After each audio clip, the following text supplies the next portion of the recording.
changes in the heat of battles down the decades, the Ashes stands alone. So here are some of the most memorable Ashes housery moments. Few figures in Ashes history were despised by the opposition more than Douglas Jardine. He was the granite-jawed architect of the notorious 1932 Bodyline series, which sent shockwaves through the sport that still reverberate nearly a century later. One day, the hurricane met the tornado as Jardine met Yabba. As the name suggests, Yabba, real name Stephen Harold Gascoigne, was a heckler who became so famous that a statue was made of him. When Jardine was on the boundary swatting away some flies, Yabba yelled the immortal line, "Jardine, leave our flies alone. They're the only friends you've got here." Like Jardine before him, Stuart Broad is another figure who had a particular gift for riling the Aussie public, mainly due to his jaw-dropping survival at Trent Bridge in 2013, when he very visibly nicked off to slip and refused to walk.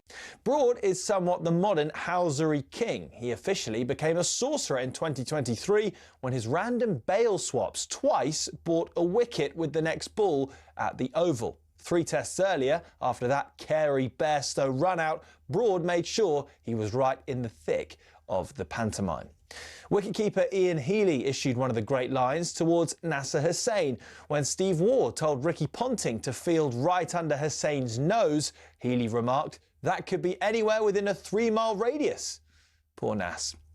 But perhaps the most poetic of sledges came from bowler of lightning bolts Dennis Lillee, about the Yorkshireman of Yorkshiremen, Geoffrey Boycott, about whom Lillee wrote this: "He's the only fellow I've met who fell in love with himself at a young age and has remained faithful ever since." Priceless.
Good morning. It is 4 minutes past 6. This is talkSPORT Breakfast with On The Clock's Real Sale. It is the UK's biggest used car sale and it is now on. Check out ontheclock.com. I'm Jeff Stelling and with me through until 10 o'clock. Delighted to say we're in the company of Andy Townsend. Morning, Andy. Good morning, Jeff. How are we doing? Good. How was your Christmas? Yeah, it was great. Look, I'll be absolutely honest. I loved it. We had a really nice run up to it. Great Christmas Day and had family over as well the last couple of days, which has been great. But I've had enough of eating and drinking. Full stop.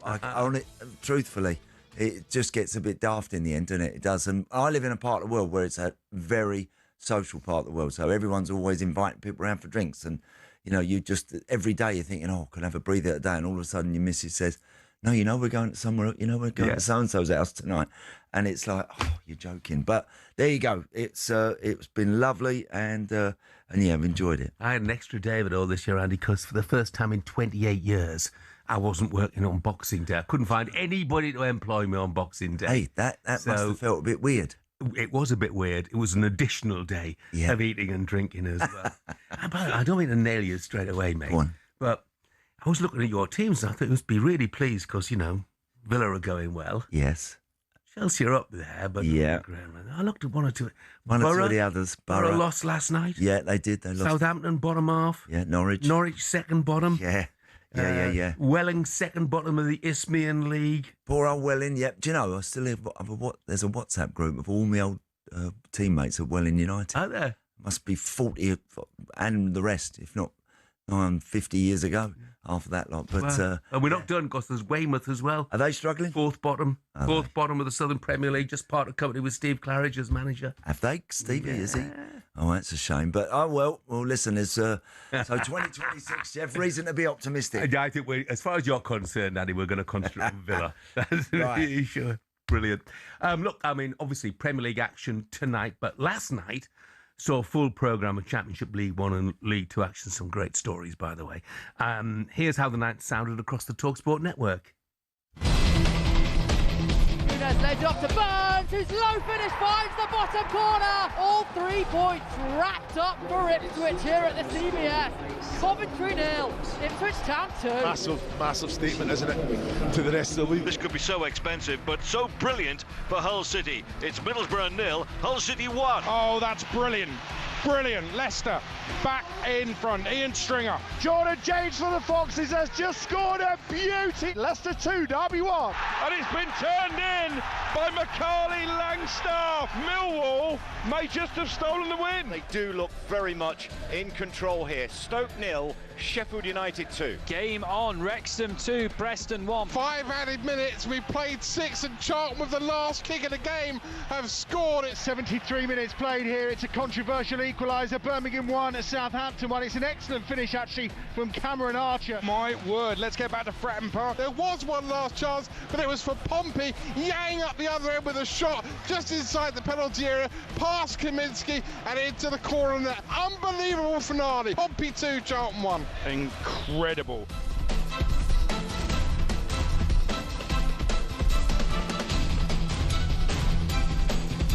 It was absolutely amazing night, full of twists and turns. And by the way, not just in the Championship. We'll talk more about a couple of the lower leagues a little bit later on. I mean, we've got to start at Coventry.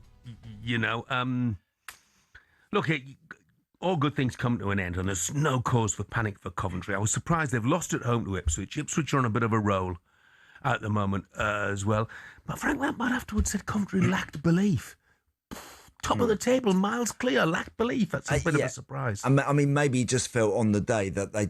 I think actually he was pretty philosophical about it. Well, Jeff, afterwards, Frank, I think they've had such an amazing run. No cause to get too critical, or no reason to suggest anything that seriously wrong. However, perhaps that wasn't the phrase that might have described it a little bit better, where his team are, but they're still the team to catch. They are. And that's all you can do, I think. If you're in that position, all you can do is just keep reiterating to everyone, listen, we didn't play well, but let's not forget about where we are and how good we've been, etc., etc. So, and Ipswich very much on the up, and they've been, I mean, that's a really good win for them. But no panic for Coventry. They are still destined for Premier League football, barring something serious happening. Yeah. I mean, I think that you look at the stats. I didn't see the game. You look at the stats, and Coventry couldn't have too many complaints. If Frank is concerned about one thing, you know, earlier in the season, they were scoring goals by the sackful. Yeah. And they've dried up a bit. 4 in the last 6, and one of those was an own goal. Yeah. Which is a bit of a concern. That might, maybe when he said lack of belief, maybe he means just that lack of belief in the last third, Jeff, at the top of the field. Maybe they've just lost that little bit of a killer that they had earlier on in the season. So they got to try and rediscover that. They got to get that back. But that happens. That during the course of a season, you're going to have spells where boys up front aren't looking quite as sharp and as lively as they once did, and then you've got to find ways to rediscover that. But again, they've had some start to the season. Let's be honest. But fantastic. Oh, look, they've exceeded all expectations. It's been phenomenal. I've got friends in that part of the world that go and watch them, and they said they've been great to watch as well. You know, again, it's a great little club, and they've been doing things right for so many years. It was wrong, but at the moment they're still doing an awful lot right. But that's 6 points from the 2 games against Coventry for Ipswich. And after the game, their manager Kieran McKenna spoke about the importance of now building on such an impressive performance. No, I don't think that we beat Coventry 3 weeks ago. It's not about that. It's a 46-game season. The challenges are really varied. We've got a completely different challenge now at Oxford on Thursday night, coming to our stadium. Then we go away to Portsmouth 3 days later. Going to be another really, really tough game. So, we have belief in how we can play, and especially against teams who play against us a little bit more. But it's going to take all different types of victories, all different types of qualities to be successful over the second half of the season. And of course, tonight's one to enjoy, and the performance gives us, more confidence or it gives the group really more confidence, belief in the direction. But we know it's a completely different challenge on Thursday night, and the result tonight doesn't really, it isn't going to dampen Oxford's spirits for the game, that's for sure. They're just 2 points behind Middlesbrough, occupy the second automatic place now. Yep. And for Middlesbrough, it's 3 games when we talk about goal scorers, 3 games when they haven't scored. They had 23 attempts against Hull last night, and yet the Hull goalkeeper was barely troubled. Really? Barely troubled. Yeah. Again, And Kim Hellberg, their manager, by the way, heard his interview afterwards. Oh my goodness! Talk about downbeat. Really? He looked thoroughly depressed. Yeah. Again, because they're in such a good, they're still in second place and they're in a good position. A chance missed probably, Jeff, to not only get the 3 points, but to allow Hull now to be really creeping up on the rails and putting them all under a lot of pressure up there. So that would have probably, that's a disappointment to start of the season. I thought Hull were more likely to be involved, and I said so, more likely to be involved at the other end of the table. Yeah. And the job they've done, I think it's Sergei Yakirovic, it's a Bosnian who took over there, has been amazing. I mean, I can't believe where they are. Transformation's been amazing. When you actually look at the Championship and you look at from Southampton in 13th position, all those clubs, Southampton, Derby, Birmingham, West Brom, Sheffield United, Swansea, Blackburn, Charlton, Pompey, there's so many big clubs there in the bottom half of the Championship, scrambling. Now, the beauty with that league, the beauty with this league is that, and everyone knows who watches it regularly, you put a run together, you put a serious run together, and you will leap dramatically up that table very, very quickly. It's just the nature of it. So for all those teams, big teams that are mid-table and perhaps lower, if they can now start to stitch something up together to maybe mid-end of Feb, then all of a sudden they'll find themselves knocking on the doors, if not in those playoff positions. And as ever, it's a great watch once we get into Feb, March, isn't it, Jeff, the Championship? It's a brilliant league. It's fantastic. I saw Matt Letizia tweet last night, by the way. Go on. As Birmingham were playing Southampton, he said, when will somebody realise that if you pass the ball around in the final third of the field, your own third, for 25 minutes, that is 25 minutes when you are not going to be scoring a goal. So I think he's been a bit critical of Southampton. That's unlike Matt these days. No, he's never got any opinions on anything, has he? And I don't care what anybody says, he's a great lad, He is. So, but I've seen Southampton, on TV a few times this season, and they, you want them to go for the jugular sometimes, but they are so determined to play the ball. But when it's in the wrong area of the field, as a fan, so frustrating. Oh, it drives you bonkers as a neutral watching any team that overcooks it and overdoes it with that stuff at the back. I mean, again, teams that concede soft goals, poor goals, or have had a run where they're doing that, and all of a sudden you see the goalie. And what makes me laugh, Jeff, the goalie will knock it wide to a centre half and he'll give it to a full-back, and they've knocked the ball inside to a midfield player. They're out. They've got out. Yeah. And then they come back. I know. Again. So frustrating. Oof, that is a wind-up. Ash, the Newcastle fan, morning Ash, says the most important question, Jeff, is was your extra day gravy free? If it was, good on you, from a fellow gravy hater. You know what, Ash? It's confession. I weakened a little. Just a little. I had a little gravy, but not on my turkey. That was bread sauce. Just on the sprouts. Just felt they needed a bit of gravy. So just a little bit of gravy. But what surprises me here, Jeff, that you don't have gravy 2 days on the bounce. Who has gravy 2 days on the bounce? Who has it with Christmas dinner? Of course, you've got to have it with your Christmas dinner. But then the next day, who's lashing gravy on again?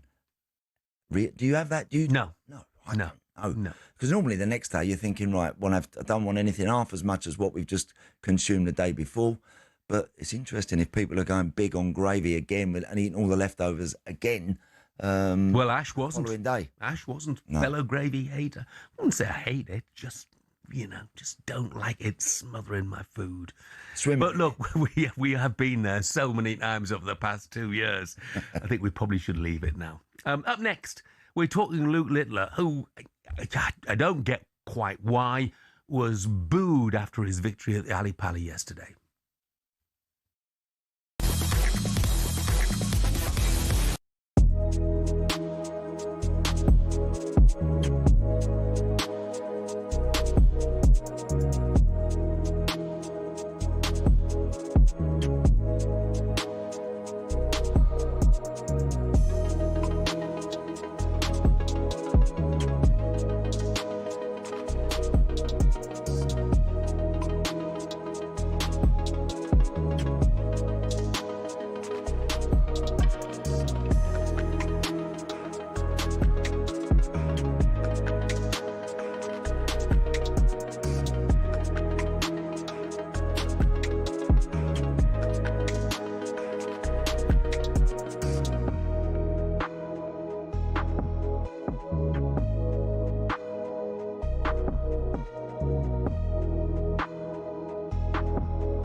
Hello and welcome to talkSPORT Goals. We're taking you through what should be another busy day of football. Chance to win it! We don't need to do that, guys. I'm going to owe you an apology. How would you get to that conclusion? That's a weak mentality. Oh, get out of it.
was why you had to hide away for so long. Good morning, this is talkSPORT Breakfast. I'm Jeff Stelling Andy Townsend is with me. And Jeff Lynne of ELO, 78 today. Happy birthday, Jeff. Yes. What a band, and I know they're local to you, Andy, so no bias, but for me, one of the best, one of the most underrated bands in many ways. Fabulous. So many of their songs are wonderful. And whenever they come on in the car, or if you're out and about and all of a sudden you hear one of their songs, you can't help but hum along, sing along, whatever for a bit. Their songs are just brilliant. You got a favourite at all? I mean, I do like this one. Yeah. I do like this one. I really do. I love Telephone Line. Telephone, yeah, like Telephone and Showdown, I thought was fantastic. And dozens of them. But Jeff's a big mate of Trevor's, when the late Trevor Francis, God rest him. They were big pals, and Jasper Carrot and all these guys who lived locally just across the road from where I did. So they had a very sort of tight group of social circle, etc. And Bevan, of course, going back in ELO for a few years. Bev was always part of that too. So lovely. And 78, happy birthday, Jeff. Happy birthday, Jeff. Thanks for all the entertainment. Right, let's take a look at today's back pages with Tesco Mobile for Business. Back page review on talkSPORT with Tesco Mobile for Business. Are you self-employed? Get business phone bills for up to 40% less than the big mobile networks. For terms and verification, visit tescomobile.com/business. And Angelina Kelly has joined us. Morning, Angelina. Good morning. I thought that we'd just get straight into the darts, to be honest, because there's been a bit of drama. So first up, we've got Michael van Gerwen facing the Flying Scotsman Gary Anderson, and Van Gerwen saying that basically Gary's talking a load of carp, shall we say. Obviously, Anderson is a very keen angler, but basically just saying he's talking a load of rubbish all the time. He keeps saying that he's going to retire. He's coy about retiring, but he says, every year he's retiring, and don't believe anything he says. He says he's only here for fun, and he's more bothered about his fishing. He's like, he's always practicing, so ignore that. But there is obviously a huge mutual respect for the pair, but this all comes after Luke Littler's big win over Rob Cross last night. He was fighting back to the fans. So unlike his previous 3 matches in these finals, he was very animated, passionately celebrating crucial points, because he did really have to up his game at times. And he bit back at the fans who booed and jeered him. And he said, I'll read the quote. Can I just say one thing? This is how he addressed the fans. You guys pay for tickets. You pay for my prize money. So thank you. Thank you for my money. Thank you for booing me. Come on. Well, that'll stop them booing, won't it? Yeah. That's really going to diffuse the situation. And just before he said that, he said, don't bother me. Don't bother me. Yeah. I think it bothers him. Yeah. It bothers him. And the problem is he's 18 and he needs some advice because he got the response wrong. Completely wrong. Yeah. Something like that happens, and he's asked he should just be saying, great crowd, loved it. They're just having a bit of fun. We've had a great night. Don't mind it at all. And just deflect back at them. Yeah. Not take them on. Because there's a lot of them. And there's only one of him. Yeah, what you do find, if you bite on something like that, it does tend to stick rather than go away.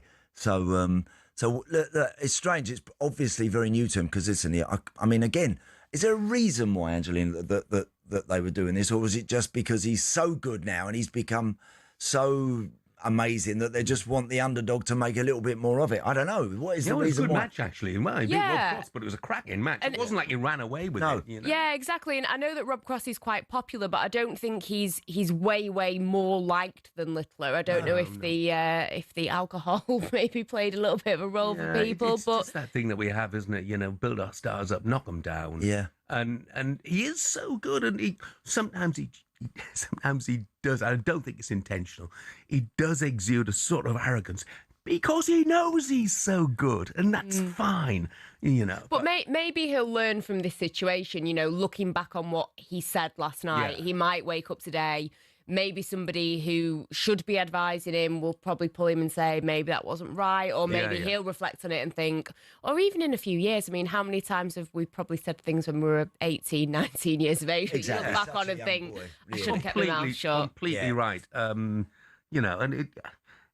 I think as far as he's concerned, it will be like water off a duck's back. It's not going to affect his performance. No, I don't think so. Yeah. Elsewhere, back at the Times, Ruben Amorim's been having a joke that Bruno Fernandes is trying to take his job. As a Manchester United fan, I'm getting a bit tired of these press conferences. 1 minute he's saying Kobbie Mainoo's the future of Manchester United, then he doesn't want to play him. Then he's saying that he changed the system. He didn't change it earlier because he didn't want the players to essentially be easily influenced. Now he's saying that Bruno Fernandes is trying to take his job. I am joking a little bit because he did say this in jest. It's because Bruno Fernandes is out injured for a few weeks and he has been on the training pitches, watching the training, not going home after his treatment, and just saying, he's such a good leader. He's admitted, I don't really like when he's throwing his arms in the air, etc., but there's a lot that people don't see. And I know Bruno Fernandes has spoken about it, saying, I am somebody who talks a lot with my hands, and sometimes, it just happens and I can't help it. But it feels like there's a lot of respect for him on and off the pitch. But, I wanted to ask you guys, he's got a £52 million release clause for clubs outside of the Premier League. Can you see him leaving to somewhere like Saudi Arabia in the summer if the right offer came in? I think there's always the possibility of something like that, particularly with Saudi, because of the money, because of what they can put on the table. What is he now, Jeff? Bruno? What would he be, Angelina Bruno, now, age-wise? 31? Yes, he's 31. 31. Yeah, look, again, it's more likely someone from Saudi is going to meet the sort of money that will meet that release clause than anywhere else. Send out a terrible message to Manchester United fans, wouldn't it? Well, yeah, but I personally don't think he wants to do that. I think he could have pushed that button and maybe made that happen the previous summer. Yeah, and he's spoken about it and said, the club kind of said, if you want to go, then we're okay with it because we're getting a big payday. And it was more his wife and his family who spoke to him about it. I think it's a really He was unhappy about that, wasn't he? Because he wasn't happy. Yeah, he wanted a bit more love, I think. Yeah, he felt the club, didn't show him enough love. You're absolutely right. I think fans are pretty split over it. I think some fans are like, you know what? He's been a great servant to Manchester United. 3 games before this that he's had due to illness or injury that he's been out, only 3 in 5.5 years. So I think fans feel like, you know what? If this is his time and we get a bit of money for him, thank you. Best to move on. But then other fans are like, how many times has he got Man United out of trouble? He'd leave such a huge hole. Good luck for finding somebody as good as him for £52 million. Really good luck. Jeff, when he plays deep, I think Bruno Fernandes is is an ordinary midfield player, because I don't think physically that's not. But when you play him in those forward positions, he makes things happen. He scores brilliant goals, and he can be a difference maker there. He really can. So, look, and whatever anyone's opinion of him, you can't deny it. As you just said, Angelina, it's very important that when you are a skipper, you try and get out there as often as you can. Yeah. And that you do make sure that you even when you're going through a poor period, you keep getting yourself out there and available. And he does that every week. He's always ready to play. He's just got that knock at the minute, but it won't be long before he's back in. I'm a big fan. Fan. By the way, it's interesting you mentioned, I'm sick of hearing about these press conferences. You said, I just wonder, when do managers, coaches, if you like, when do they get the time to coach these days? Because their obligations to the media are just immense. They take up so much It feels like time. every day Ruben Amorim said something relentless. Just relentless. Anyway. Very true. Thanks, Angelina. And that was a look at today's back pages with Tesco Mobile for Business. Up next, we're asking whether Crystal Palace could be heading for a fall. Backpage review on talkSPORT with Tesco Mobile for Business. Are you self-employed? Get business phone bills for up to 40% less than the big mobile networks. For terms and verification, visit tescomobile.com/business.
When you think about famous F1 circuits, the likes of Silverstone, Monza, Monaco come to mind. One of these is not like the others though. Monaco is just one of a number of street circuits on the calendar, and that number's only set to rise. There's a clear difference between a traditional circuit and a street circuit. One is a purpose-built facility on private land, the other is, as it sounds, a race through the streets of a major city. Monaco is the famous example, twisting and turning through the streets of the Principality with iconic backgrounds and, let's be honest, not a lot of overtaking. But from 2026, there'll be a record 10 street circuits on the calendar. It proves that cash remains king. Each track promoter gives F1 between $20 and $60 million just for the rights to host an F1 race. And when Saudi Arabia pays upwards of $100 million, you can see why it's an attractive prospect for the sport. But is it all positive? Well, the drivers aren't that bothered. If you ask a majority of them, they'll tell you historic circuits at Silverstone, Spa, Monza, Zandvoort, they're the favourites. For the sports organisers, though, it kind of makes sense. In 2025, Monaco had a record 2.3 million strong viewership in the US alone. Meanwhile, for the British Grand Prix several weeks later, 1.5 million tuned in. So while these races may not be rip-roaring, all-out action, thrill rides we want as race fans, people are tuning in even more, and bosses can demand even more cash.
Stelling Andy Townsend is with me through until 10 o'clock, talking of New Year's honours. Friend of yours and mine, good see Clive Tyldesley. Yes, OBE. Indeed. OBE, yes, congratulations, Clive. And well deserved. Look, listen, he's been up there as one of the very best commentators for decades. Yeah. And I, having worked with him for many years, I know how hard he works, and I know what he puts into it.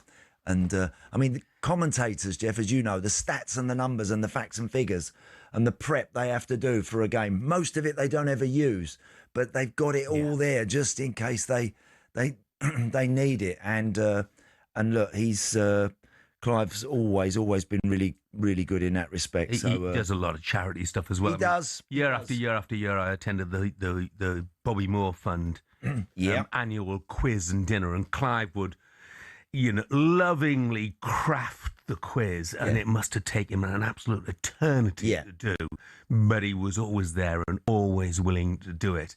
Do you know, Stephanie Moore, and that would be so appreciative of what he did. He won't mind me saying, we were doing a game in Paris.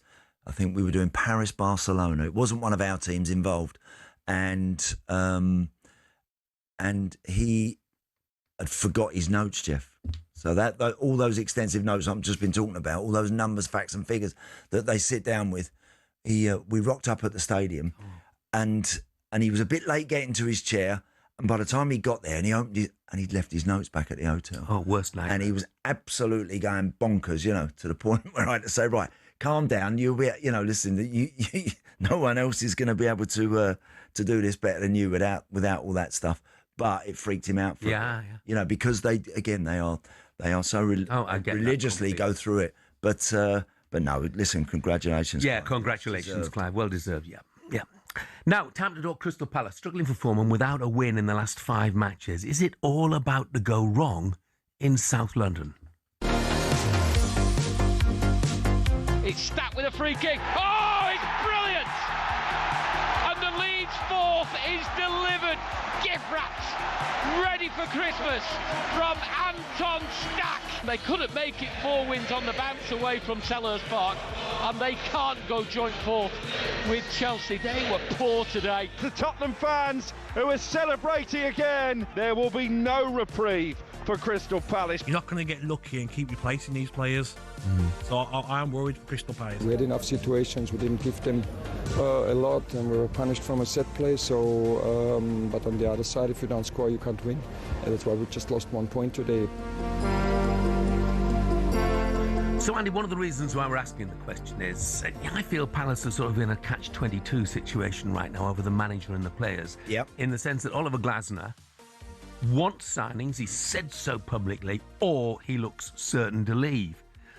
But if he is going to leave, would Palace spend or save it for the next manager? Well, that's it. That's always that dilemma. That's absolutely 100% always a situation when a manager's calling for new signings and there's a lot of speculation around that individual, as there has been with Oliver Glasner. I mean, a month ago, he could have had any job anywhere. Now, of course, since then, they've hit the buffers a bit, Palace, just recently, and they've had a couple of... I think the result at Leeds is the standout one, which was particularly poor. But they've found it difficult lately. And his stock, obviously, is still very high, but perhaps not quite as high as it was just a little bit ago when he was putting a bit of pressure. There would still be plenty of takers for him. Of course there would. Of course there would. And 30 games this season, by the way. Yeah, but when you're, as a coach, when you're trying to put a bit of pressure on the owners to part with the money around a bit of speculation and then a little bit of indifferent form, it just doesn't make your life any easier. So it's a tricky scenario for Palace, and it's one that they need to sort out pretty quickly. I can't believe, Jeff, that they wouldn't be backing him. I can't believe that the players that he's encouraging the club to go for. I'd be very surprised if they're gonna go elsewhere and bring in others. Because that would only infuriate Oliver Glasner even more. And we talk about, I mentioned the 30 games, and obviously they've got European football in the Conference League. But you look at the thinness of their squad, and it begs the question, to me at least, should they have sold Marc Guehi in the summer and reinforced? Yeah. I mean, look, he's been brilliant for them. Of course he has. And it's in lots of ways. I admire Mark, and I admire the way that he's just sort of got on with it without moaning and groaning, as he's just got his head down. And when you see a move like Liverpool perhaps just vanish all of a sudden, then there would be lots that would act very differently. And I admire the way that he's gone about his work since then. But hindsight is a wonderful thing in football. When you always wish maybe you could have done this, could have done that. I personally think keeping Guehi was quite critical to Palace after losing Eze and Elise and all those boys, their star quality in the other direction. I think keeping Guehi was actually quite important for them at that time. But he's not going to hang around. Obviously, he's going to be gone, or we're going to know about it. I would think Marc Guehi, aren't we, anytime soon? Yeah, probably where he's going to end up. Well, it's interesting because they have sort of pushed the problem down the road a bit, haven't they? And the question is now, and I'm not sure whether Marc Guehi would want to move now, because he's going to be a free agent, obviously, in the summer. And, correct. Basically name his own terms. Yeah. But would you be trying to sell him in this window? Well, I think it's something that they would have discussed, no doubt. But they're just, again, it's maybe they've had conversations already. I don't think anyone in football, players certainly, don't like to all of a sudden have to deviate off of a route and off of a path that's been chosen and has already been agreed and spoken about in the summer.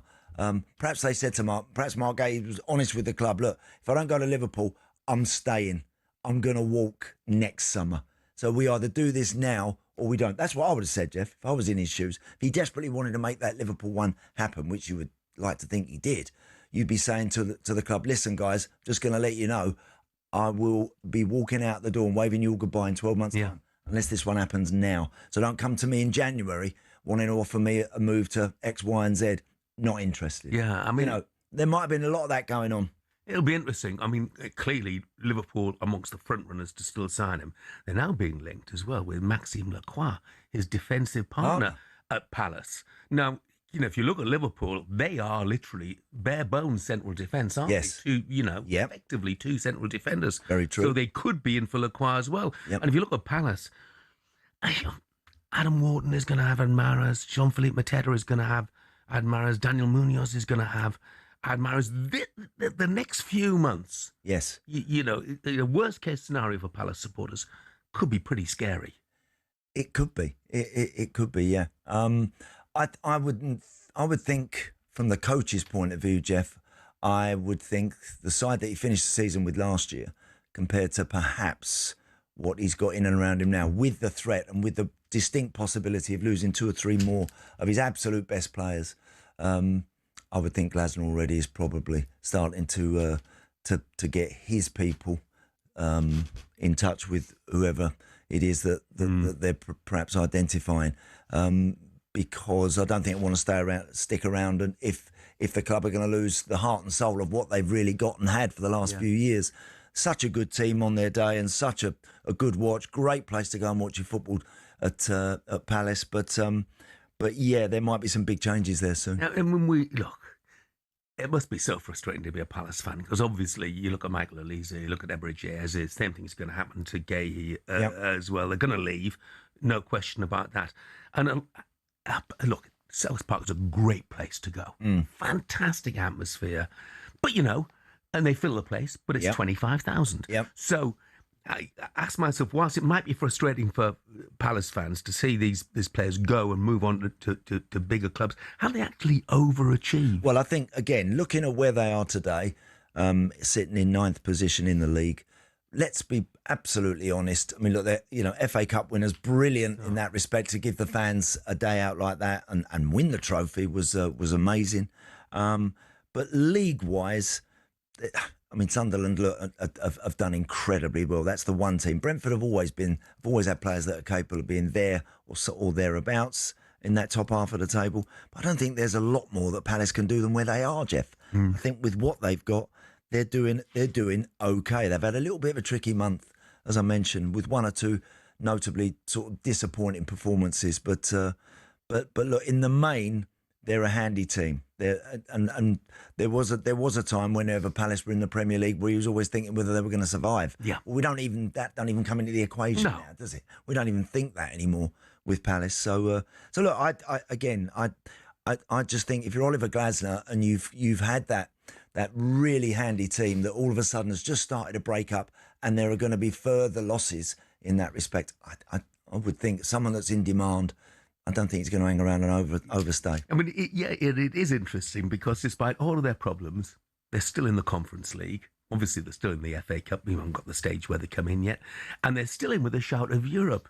Let's say they're going to go and win the Conference League. I wonder if that might influence Oliver Glasner. And we might find that he's still there next season. Listen, it would be great if he is. I just think that the rumblings that we've had out of Selhurst have kind of indicated to us that that he's getting a little frustrated now. That he's perhaps feels that with where he's taken the team, with what they've done during his tenure, that perhaps he wanted to be supported and backed a little bit more than he has. And I think coaches very quickly can lose faith with clubs if they don't feel they're getting the love and the support. So I would think next season I'd be surprised if Glasner's there, me. I think he might move on. Time will tell. Oliver Glasner might move on. Marc Guehi, I think, absolutely certain to move on. And there may be 1 or 2 others as well. But you know what? Somehow, however many players they seem to sell at Palace, they always seem to find, a nice, secure place in the Premier League. They do. They've got clearly what they do at the club. And the way they've been doing it now for a good few years is they do it right. They produce good players. And of course, like many in the Premier League, feel that they have to get out of them at the right time. They've done that. It has caught up with a few clubs continually selling your best. Well, I think we're looking at Wolves, aren't we? Correct. It has caught up with a few over the years. So let's hope that's not the way for Palace. But certainly at the moment, top half of the table, no issues there. I don't see them going the same way as Wolves. I just don't. No. Right, still to come on breakfast. Superstar Breakfast preview on talkSPORT with Travis Perkins. Doing what matters for the trade. Find your local branch at travisperkins.co.uk. Now, last night at the Darts, Luke Littler marched into the quarter-finals with a 4-2 win over Rob Cross. Good contest it was as well. But it was a far from friendly atmosphere for the defending champion. Can I just say one thing? You guys pay for tickets and you're paying for my prize money, so thank you. Thank you for my money. Thank you for booing me. Thank you. Come on! We want your thoughts on that this morning. Why do we like to take down our best? Pick up the phone, give us a call, 03717 223344. And that was our look ahead with Travis Perkins. Superstar Breakfast preview on talkSPORT with Travis Perkins. Bricks on bricks on bricks. Over 40 million available to order with delivery to site. That's one less thing to worry about.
Hello and welcome to talkSPORT Goals. We've been taking you through what should be another busy day of football. Chance to win it! We don't need to do that, guys. I'm going to owe you an apology. How would you get to that conclusion? That's a weak mentality. Oh, get out of it.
Good morning, it is 6:51, Tuesday, December the 30th. We're almost into 2026. Goodness me.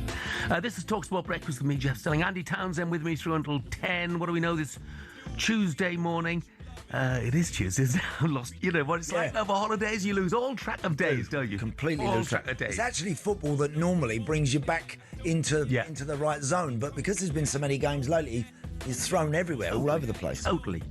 So the headlines this Tuesday morning, or some of them at least. Luke Littler won 4-2 against Rob Cross last night. He's through to the last 8 of the PDC World Darts, but he was booed by an element of the crowd at least. He thanked them afterwards sarcastically for paying my prize money. Find coverage over on the talkSPORT Darts YouTube channel. England boss Serena Wiegman has been made an honorary dame after leading the Lionesses to back-to-back women's European Championship titles in 2022 and 2025. She couldn't be made a dame as such because she's not British. Consequently, the honorary tag goes in there. And ahead of tonight's home clash with Bournemouth, the Chelsea manager, Enzo Maresco, insists his side looking on the brighter side of Saturday's loss to Villa. I think for 1 hour we can take many positive things. No many teams create so many chances against them. They just said to me that first half they were 0-0-0 in terms of XG, so they didn't create nothing. And I watch Arsenal game or the game they have won, and they always created. Again, these are many positive things, but for sure also we need to understand how to manage better when we concede goals.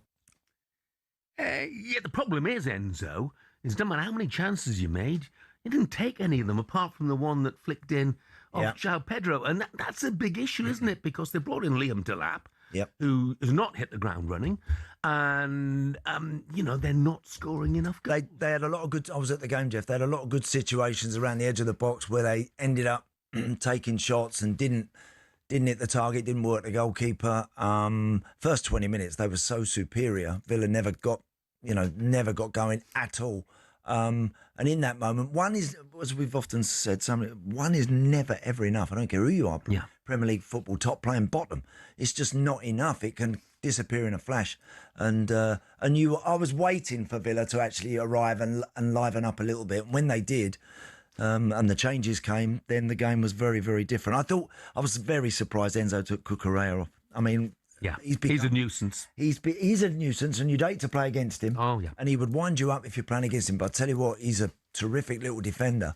And he's got a spirit about him that is the sort of guy that you need when you're behind in a game, maybe, to try and turn it round. 6 points worse off than at this stage last season. Mark, who's a big Leeds fan, says, well, Jeff, have you worked out where Leeds goals are coming from now? Yeah, I have, Mark. I did say so the other day. I don't know where the goals are coming from. And then Dominic Calvert-Lewin appears on the scene, scores 7 in 6. And by the way, he's thrown in a couple of fantastic performances. Could easily have won at the Stadium right the other day. Really impressed. You heard a bit of Jay-Z before the morning headlines. Why are we playing that, Angelina? Well, I have been going through the papers and I found a story about Jay-Z and Beyonce. They're moving to the Cotswolds. They are indeed, and it's... Is the word already on the streets of the Cotswolds? I know you live there, so I needed to get the gossip from you. What's going on? The word is very much on the street, Angelina, that there may be some new residents from distant shores very, very soon. That would be about where they're proposing, and obviously I won't say that, where they're proposing to go apparently is about 20 minutes from me, 25 minutes. Oh. Something like that. Not place far all celebrities. Not far from Clarkson's. Next door to Andy. Not far from Jeremy Clarkson's pub. Yeah. Okay. Which every time I go past it, the cars going into his pub, Jeff. Right, you've never seen so many cars wanting to go into a pub car park in your life. They're actually blocking the road now when they're trying to get in there just to go in there for a drink it's amazing. Could that be where the welcoming committee are for when Jay-Z and Beyonce arrive? Do you think there could be some plans to have a bit of a party to welcome them to the neighbourhood? Andy was talking about the number of Christmas parties that he has to go to. In future, it's going to have Jay-Z and Beyonce there. Now, as we heard on the news earlier, Beyonce and Jay-Z both billionaires. So that Christmas party, if you get an invite to that... That makes 3 of you, Andy. Yeah. I don't see Beyonce working on Clarkson's farm anytime soon. I can't quite see her mucking out first thing in the morning. That story has been floating around for a while now, hasn't it? Is there anything that they need to know? I mean, there's the countryside code they need to be aware of. going to be a bit muddy. Beyonce's going to need to design a welly boot. Of course you do. You've got to have all your wellies and all your gear. Definitely. A lot of local businesses, Yes. village type events, I'd assume. They need to be across. There's a lot. And you've got to like socialising.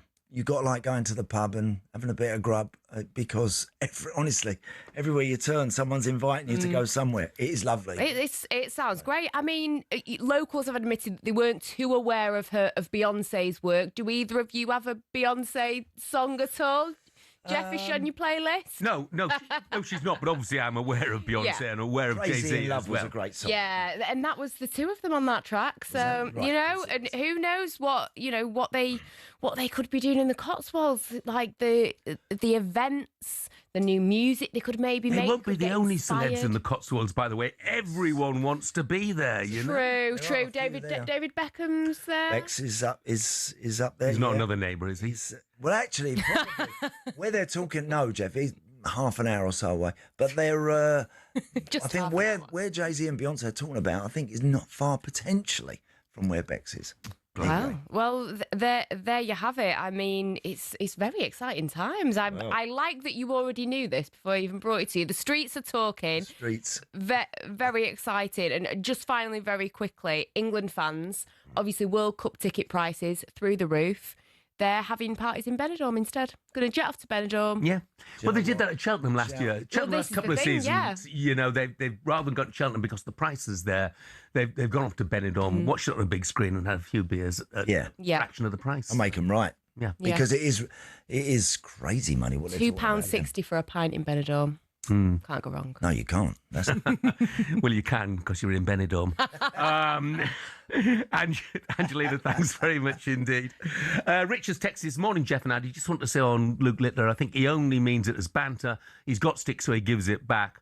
All in a good way. People shouldn't be so sensitive. Yeah, Rich, I completely agree with you, you know, but I think maybe the fans were giving him the stick, you know, in a good way as well. So it comes from both sides. By the way, Rich also mentions Weymouth beat local rivals Dorchester on Boxing Day. Did Andy ever play in those games? I played in. I don't know if I played Weymouth v Dorchester. I played Welling Dorchester a few times. But Weymouth Dorchester, that's the local. That's the local derby, isn't it? Yeah. Don't think I ever played in that one. Don't think I did. But and they're what are they, Jeff? Second bottom? You said Weymouth. Fourth bottom. Fourth bottom. Yeah. Come on, the Terrors! You got to get yourselves going. Yeah.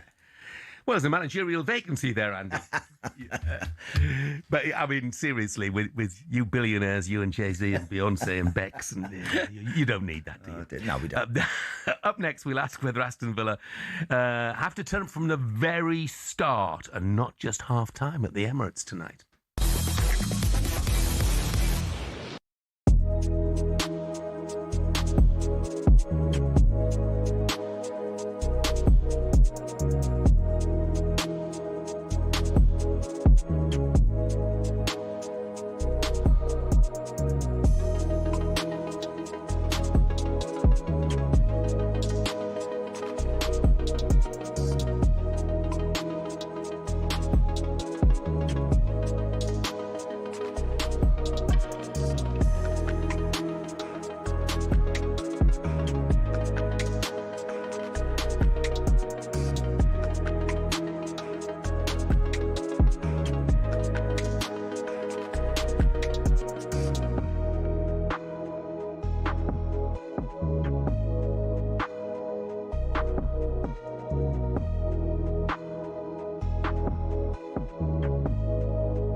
What do you get when some of the most individual sports stars club together? Well, a melting pot of history, tension, rivalry, friendship and elite stories. Here are some of the best off-camera anecdotes from the Ryder Cup.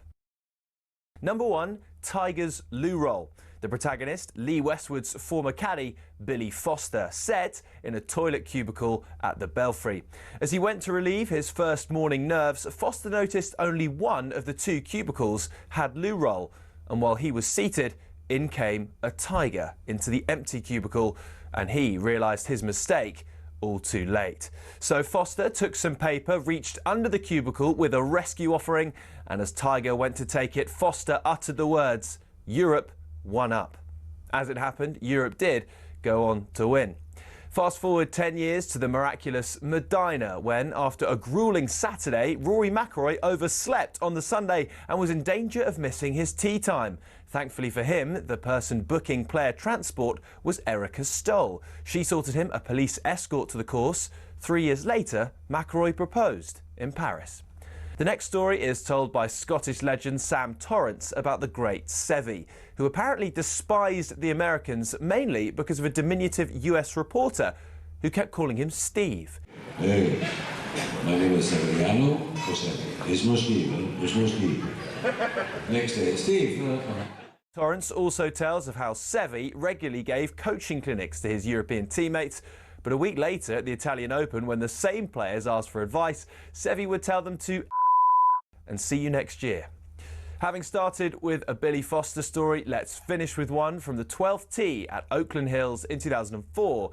It was Jimenez and Garcia against Westwood and Clark in a practice round, and as they finished, Foster decided to jump in the buggy and speed away with all their clubs, only to lose control entirely and tumble onto the course and see it careering towards the spectators. Thankfully, the Red Sea parted and the buggy smashed into a tree, with viewers and clubs still intact.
Yeah, good morning. This is talkSPORT Breakfast with Arnold Clark. Saving your next car in the real sale. It's the UK's biggest used car sale. I'm Jeff Stelling. Andy Townsend is alongside me. A couple of quick thoughts. New Year's honours. No Kevin Sinfield. I'm just reading about that, actually. And apparently it may be due to protocol around the honours, which means you've got an honour, you don't have it upgraded for at least 3 years. And it's 2 years. Because if anyone's the upgrade, it's him. Yeah, Sir Kevin. Anybody. No question. I think it's coming. Yeah. We'll have to wait one more year for that. Okay. Neil says it's an odd one with Luke Littler. For some reason, I can't put my finger on. He's easy to dislike. I think he has to be really careful, as this bad feeling could get bigger and bigger with how he reacted. You may be right, Neil. I hope you're wrong, though. That's for sure. Loads on the way for you this morning. Former West Ham striker Dean Ashton will be giving his thoughts on the Hammers. Will the board make another managerial change? Is Nuno really at risk of being sacked? Marc Wilson will be with us shortly to react to Luke Littler and the fans' behaviour at the Ali Pali yesterday. But it's another great action-packed day of Premier League football today, and you can hear it, of course, live on talkSPORT. Nothing will come close to what talkSPORT has on offer. Never seen celebrations like this, the biggest scramble you've ever seen. And you can put Villa down as title challengers. Comes to Erdegaard, left-footed, off the underside of the bar and in. Into dangerous ball, Voltamana! Can he finish it off here for Chelsea? He does! Against the run of play, Bournemouth score the equaliser, and it's Antoine Semenyo. What we can look to guarantee is them performance levels. They're well organised, hard-working. You know you're going to get that from them. Everton go back out wide to Ghana with a reverse ball. Michael Keane! And it's now no wins in 7 for Nuno Espirito Santo's side. Who knows where they go next? Drops for Dorgu, who parries it. Oh, brilliantly! It's going to be interesting to see what sort of team they put out against Wolves. I don't think that'll be a walkover.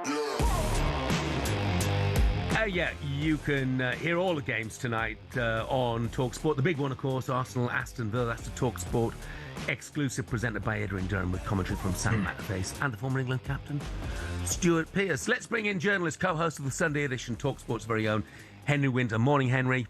Morning, Jeff. Morning, Andy. Morning, Henry. Henry, I've got a question. It's not my question, but it's an interesting one, nevertheless. It's from Mike, who's in West Cork in Ireland. He says, just wondering, do you think a defeat for Arsenal tonight would be such a psychological blow that it could end their title bid? What do you think? No.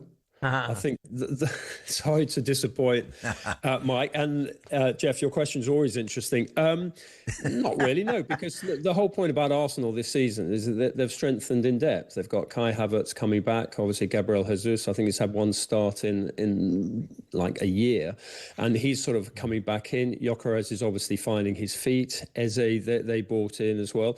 You know, and they've maintained a lot of their recent runs. I mean, their form's not been great, but, you know, they've kept on grinding out the results without Gabriel, who's probably on the bench tonight, might get a start back in. So I think, and when you saw them take those penalties the other night, was it against Palace? You know, 8 players converted their penalties. I mean, you know, there was an outstanding shootout, and that shows a certain psychological strength that they've got. You know, they've got leaders. You look at Declan Rice, whether he's in central midfield or right back, you know, filling in at right back, he's been outstanding. So I think they've got the strength and depth. They've got a greater psychology. But, you know, it is a pressure when you hear, you know, the hooves of Manchester City's thoroughbreds who've got this muscle memory. They know their way to the finishing line. They've got a brilliant coach in Pep. They've got the best striker in the world. And they're probably going to sign Antoine Semenyo as well. So, I mean, that's damaging as well. And, of course, you can't rule out Aston Villa, who've been terrific recently. Henry, how much do they use, the Arsenal players, how much do they use what happened in that game? When you concede one literally last kick of the game, there is nothing more gut-wrenching and sickening to you as a group of players. How can they use that to fire themselves up just that bit more tonight? What, in terms of the Villa game or the Palace game? The Villa game, the way that went. Yeah, I mean, that's something that should worry them, is that Unai Emery's got a terrific record against them. And I mean, psychologically, you know, Arsenal fans remember that he didn't really he seemed almost in awe of the job, whereas he seems when he was at Arsenal. Whereas at Villa, I mean, you look at the changes he made against Chelsea at the weekend. I mean, everyone was saying, oh, you know, Villa have got this great sort of strength and resilience late on in games. And they do. I mean, Andy, you know them well. You know how good they are at coming back late on in games.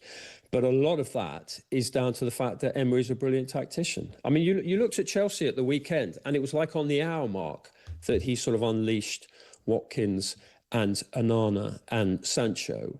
And everyone said, oh, well, Chelsea sort of wilted. But Emery, we've seen it in Europe. We've seen it time after time with Villa, how he influences a game, how he uses a player like Daniel Marlon and McGinn to wear a team down and then unleashes more pace in Sancho and Watkins. And Watkins obviously scored twice late on.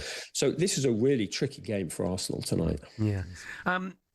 You mentioned Arsenal squad, rightly so, Henry. Brilliant, brilliant squad. And Villa don't have that luxury The Villa hierarchy have been pointing out the unfairness of 2 away games in less than 72 hours, or in around 72 hours, while Arsenal will have had 2 home games, Chelsea 2 home games, Liverpool 2 home games, Manchester United 2 home games as well. It does seem, less than a level playing field.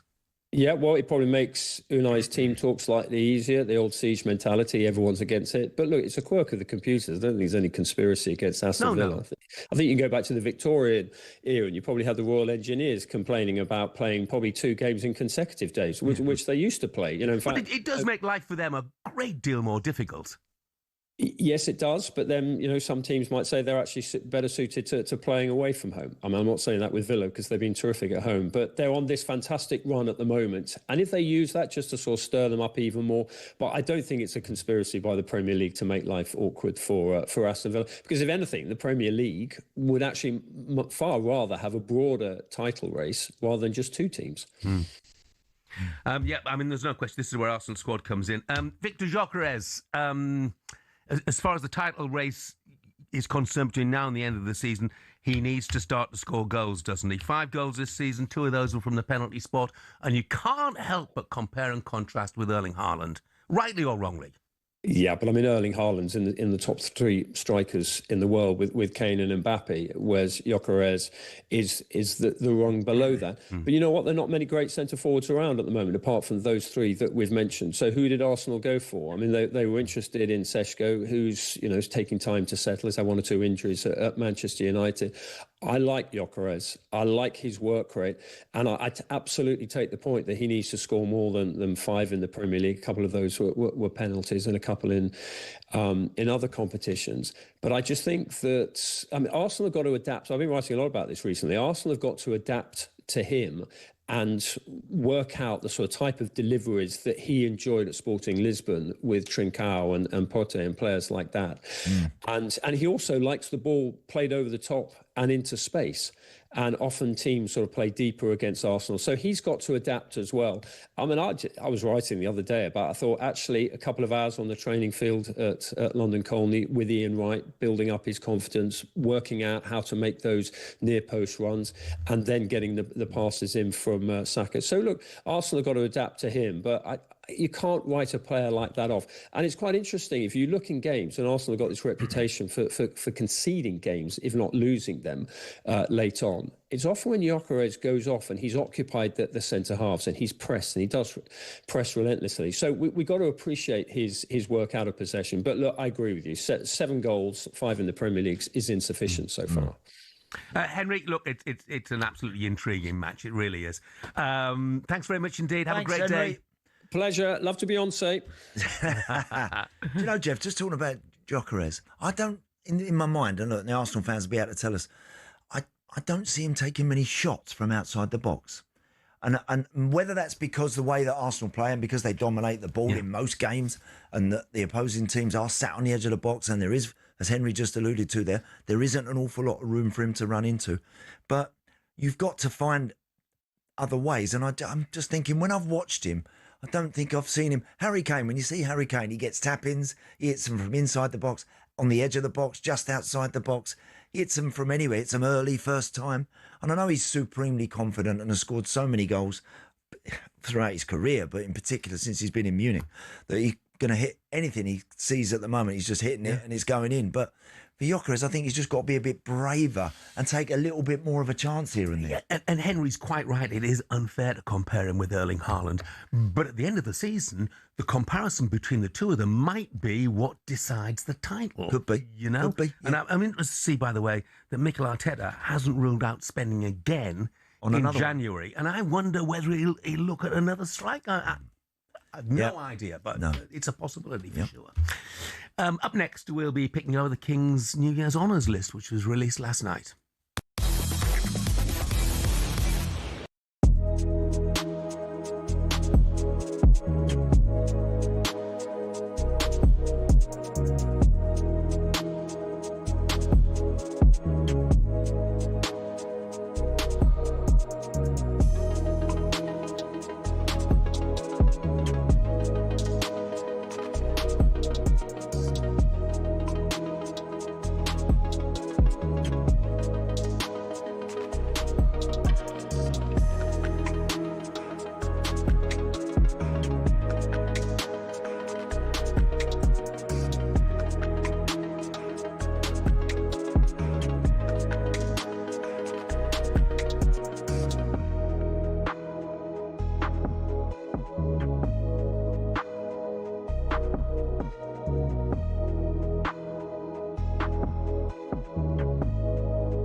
and welcome to talkSPORT Goals. We've been taking you through what should be another busy day of football.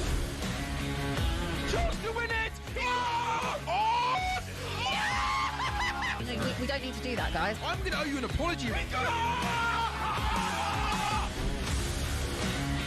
How would you get to that conclusion? That's a weak mentality. Oh, get out of it.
Morning, 7:20. This is talkSPORT Breakfast. I'm Jeff Stelling Andy Townsend with me today. We're here right through until 10 o'clock.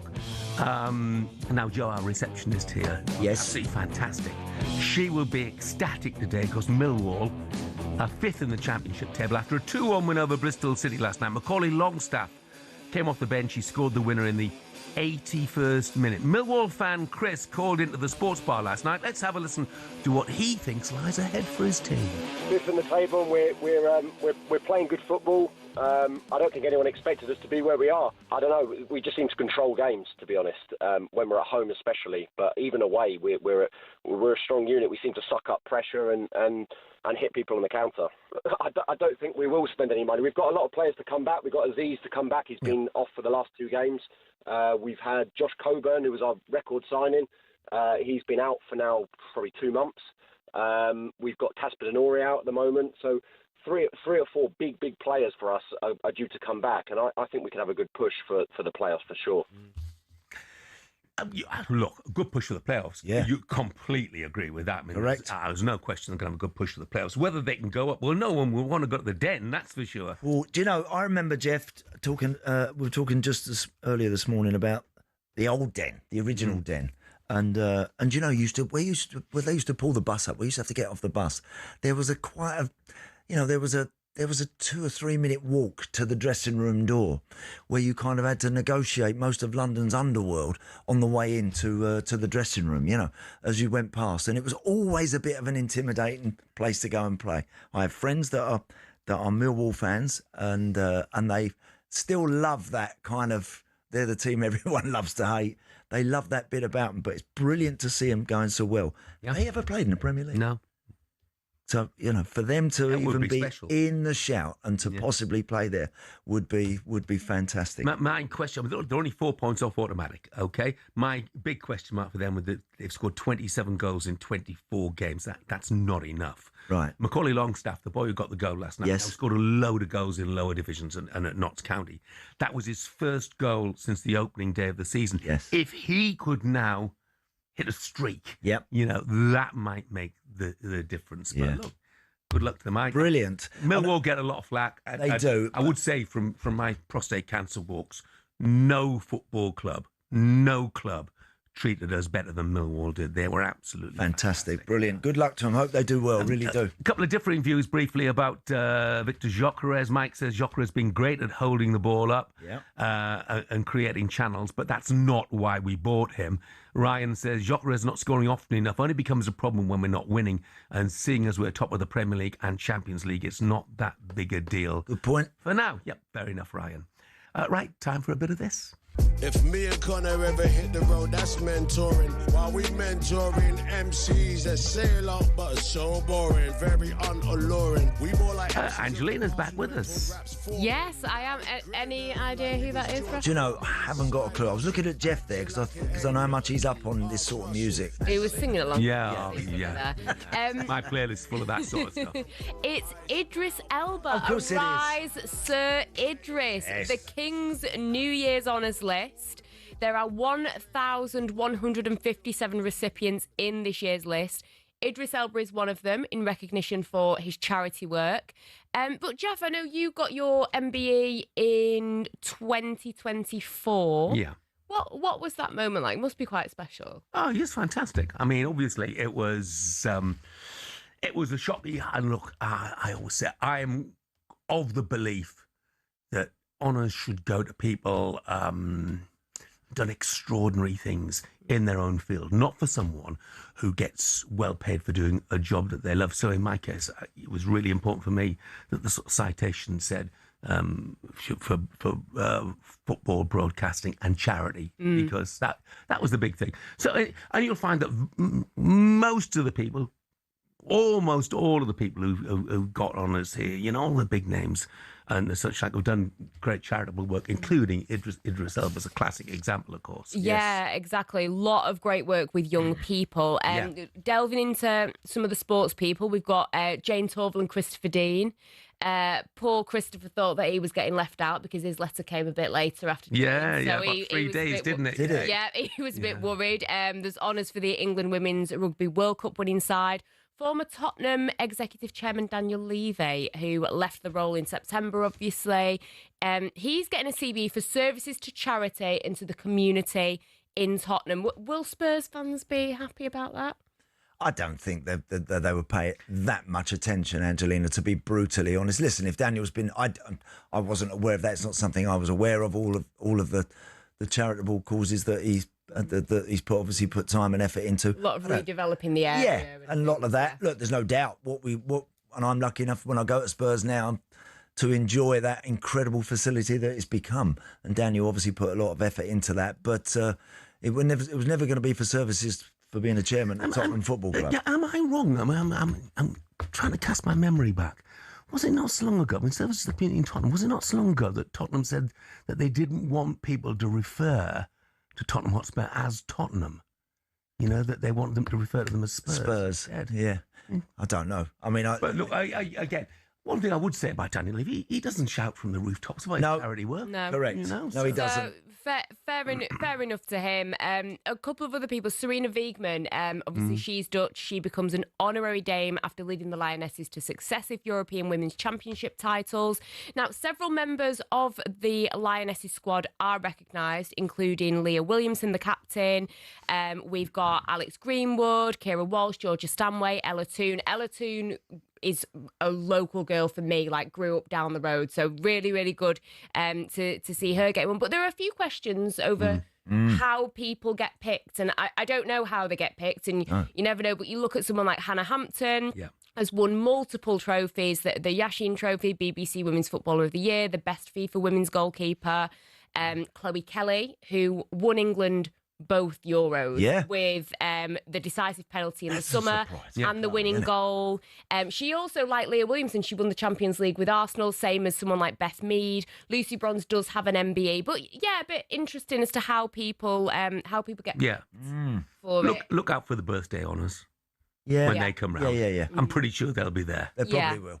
And a few people talking about Kevin Sinfield, that he maybe should have received something for his MND work. He's helped raise over £10 million after his former teammate and friend, the late Rob Burrow, was diagnosed with the disease in 2019 because he was running loads of ultramarathons, 7 in 7 days. I know that he was sending voice notes into the breakfast show, etc. So, a few people questioning that. So, we don't know how it gets picked. Yeah, well, I was just reading, I think I mentioned that a couple of minutes ago, saying, you know, that it may be down to protocol, that apparently once you've been honoured, that honour's not meant to be upgraded for 3 years minimum. Okay. And Kevin was honoured a couple of years ago. Okay. So again, look out a year down the line. I think we'll see Sir Kevin. And boy, if anybody deserves it, doesn't he? He does. If you had a poll of people throughout the country, correct, Kevin Sinfield would be the number one choice to get a knighthood. I don't think there's any question. Yeah. Yeah. So yeah, lots of good names. Good. And well, Gabby, congratulations to one and all. Gabby Logan got. Oh yeah, of course, didn't she? Yes. Gabby did, and listen, yeah, Gabby's OBE, wasn't it? OBE. Yeah. Gabby worked with Gabby for many years. Brilliant, she's brilliant at what she does, and again, committed and an absolute star. She really is to what she does. She loves her sport, and she comes obviously from a very sporting family. And good luck to Gabby. She deserves the honours too. Yeah. And we mentioned Clive Tyldesley, so congratulations, Clive, as well. Look, congratulations to everybody who is on that list. I know it's going to be a great day for all of you, and you've been biting your lip for the last however many weeks it was since you knew you were going to get the honour. Yeah. Angelina, thank you very much indeed. Thanks, Angelina. Thank you. More response about Gyökeres. Daniel says, I find Arsenal fans a bunch of hypocrites, if I'm honest with you. When Nunez came to Liverpool, his work rate was admired and his work off the ball was admired, but to everybody else, he was useless. So what's the difference, please? Big Luke says... And because he calls himself Big Luke, I'm not going to ignore this. Did that Millwall fan watch the same game last night? Controlled the game. They only had 2 shots and scored from both due to our defensive stroke goalkeeping frailties. Bristol City totally outplayed them, but yet again dropped points down to not having a goal scorer. Same old story. Talk about every team but Bristol City. Happy New Year. Keep up the good work. There you go, Big Luke. We mentioned them this morning. Thanks for your view on that one. Up next, we'll ask our darts commentator, Marc Wilson, why the Ali Pally crowd chose to boo Luke Littler last night and whether he responded in the right way.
When you think about famous F1 circuits, the likes of Silverstone, Monza, Monaco come to mind. One of these is not like the others though. Monaco is just one of a number of street circuits on the calendar, and that number's only set to rise. There's a clear difference between a traditional circuit and a street circuit. One is a purpose-built facility on private land, the other is, as it sounds, a race through the streets of a major city. Monaco's the famous example, twisting and turning through the streets of the Principality with iconic backgrounds and, let's be honest, not a lot of overtaking. But from 2026, there'll be a record 10 street circuits on the calendar. It proves that cash remains king. Each track promoter gives F1 between $20 and $60 million just for the rights to host an F1 race. And when Saudi Arabia pays upwards of $100 million, you can see why it's an attractive prospect for the sport. But is it all positive? Well, the drivers aren't that bothered. If you ask a majority of them, they'll tell you historic circuits at Silverstone, Spa, Monza, Zandvoort, they're the favourites. For the sports organisers, though, it kind of makes sense. In 2025, Monaco had a record 2.3 million strong viewership in the US alone. Meanwhile, for the British Grand Prix several weeks later, 1.5 million tuned in. So while these races may not be rip-roaring, all-out action, thrill rides we want as race fans, people are tuning in even more, and bosses can demand even more cash.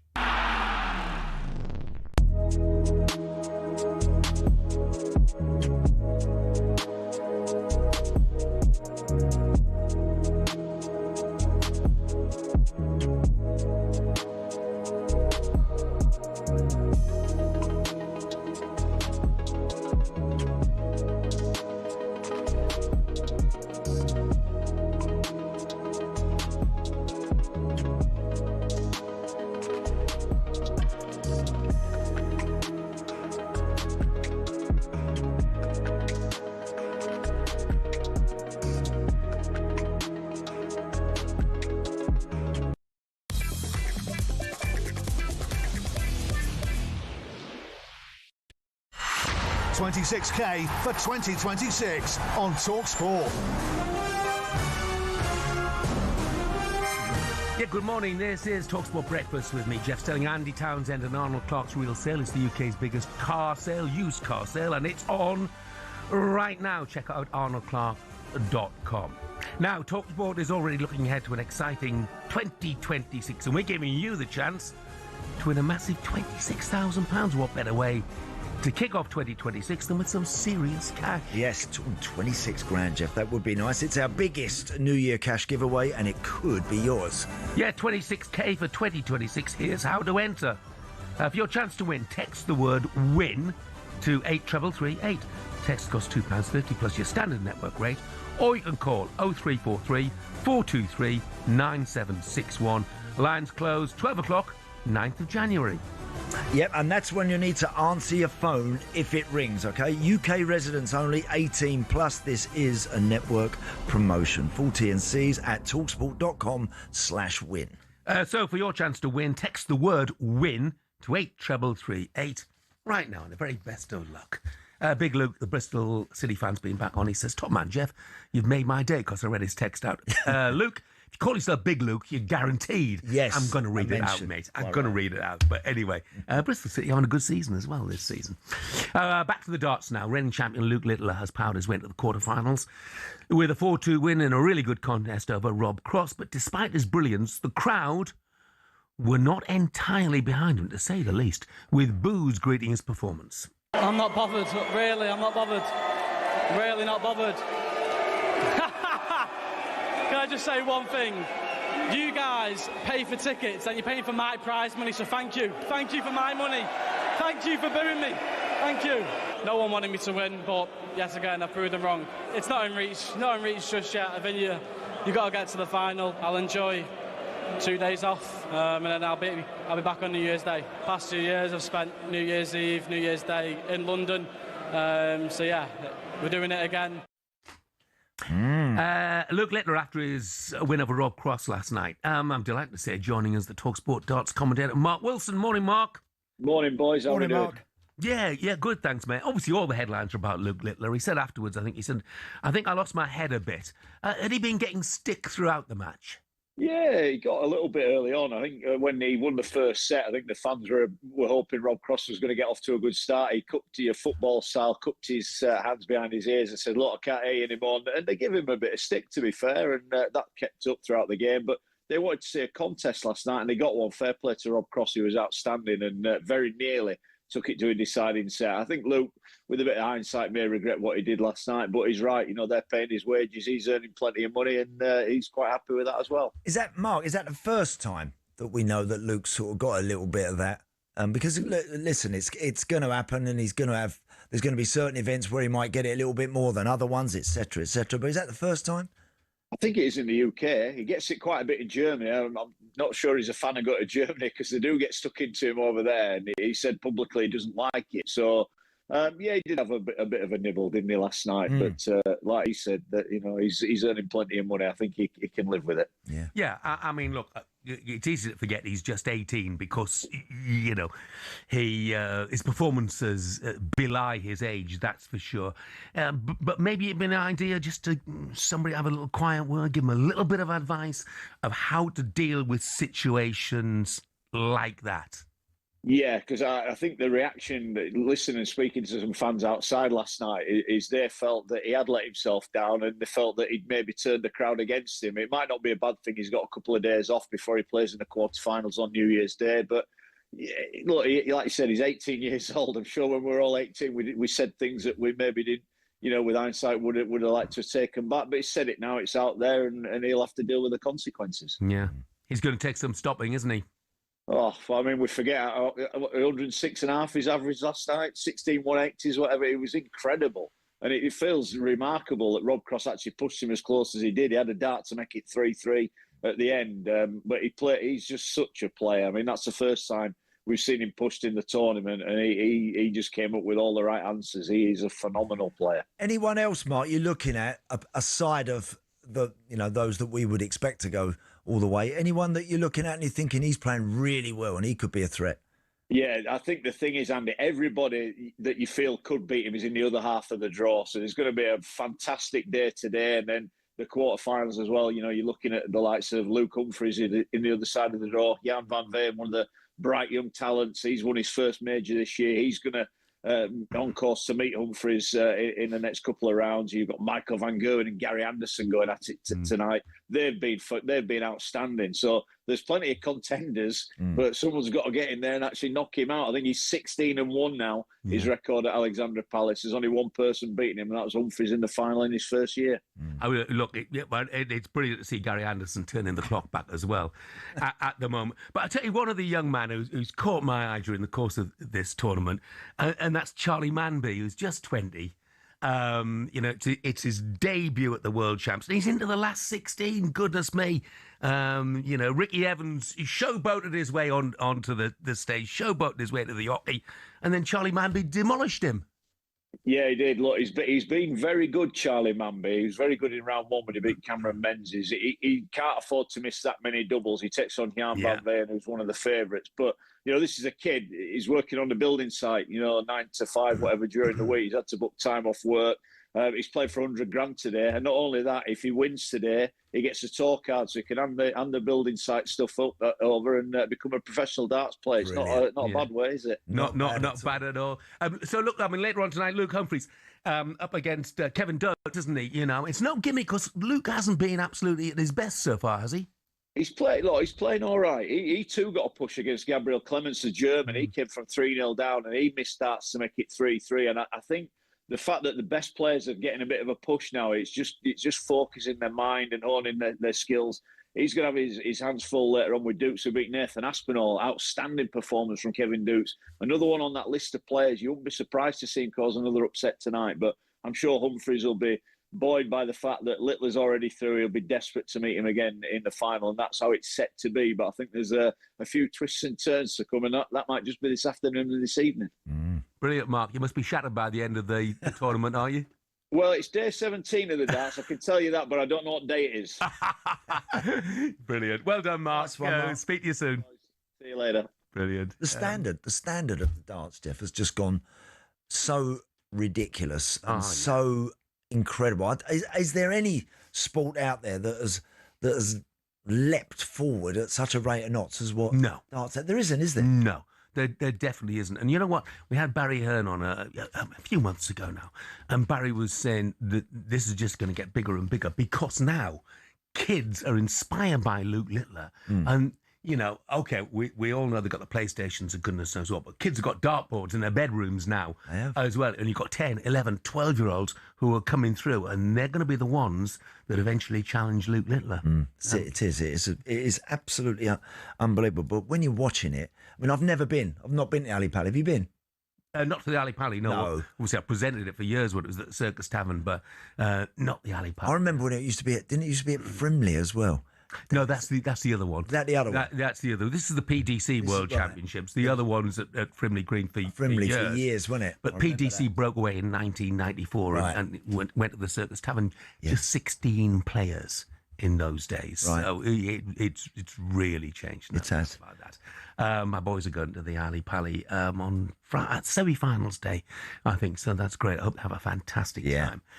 All right, still to come on Breakfast. Superstar Breakfast preview on talkSPORT with Travis Perkins. Doing what matters for the trade. Find your local branch at travisperkins.co.uk. talkSPORT listeners, we're taking your calls this morning on Luke Littler. Why in this country do we like to take down our best? If you were there, how hostile was the atmosphere? And have there been boos throughout the tournament? There certainly were throughout the match, that's for sure. 03717 223344, give us a call. And later this morning, the former Arsenal captain and Villa manager David O'Leary joins us ahead of that huge clash at the Emirates tonight. Do Villa have the psychological advantage after their home game earlier this month? Remember that late Emi Buendia winner? That was our look ahead, all thanks to Travis Perkins. Superstar Breakfast preview on talkSPORT with Travis Perkins. Bricks on bricks on bricks. Over 40 million available to order with delivery to site. That's one less thing to worry about.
Hello and welcome to talkSPORT Goals. We've been taking you through what should be another busy day of football.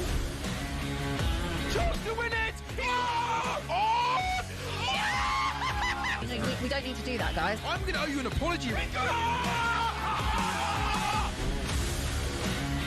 How would you get to that conclusion? That's a weak mentality. Oh, get out of it.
Good morning, this is talkSPORT Breakfast. Very nearly 7:50, Tuesday, December the 30th. I'm Jeff Stelling Andy Townsend is with me. The headlines this morning, Mikel Arteta has confirmed that Arsenal are actively looking in the January transfer window. What? Where? Yeah. For what, Jeff? Well, where do you think? Because they've got players in virtually every position. Correct, they have, yeah. That's a very, very good question. I mean, look, you're right. The only obvious one is because Gyökeres hasn't absolutely set it on fire yet. But having just spent whatever they spent on him, Havertz coming back, Marino able to step in, would that be wise to go and get another one there? And where do you find a striker in January? Yeah, very difficult. Yeah. It's the holy grail. Everyone's looking for that. Everyone's looking for that player to make the difference and to apply the finishing touch to everything. But there aren't many out there that you can go and guarantee. You can have too many players, can't you? You can. You can have too big a squad. Arsenal have got a fabulous squad, the envy of everybody pretty much. Correct. At the moment. Don't forget the Gunners top of the table clash with Aston Villa live and exclusive on talkSPORT tonight.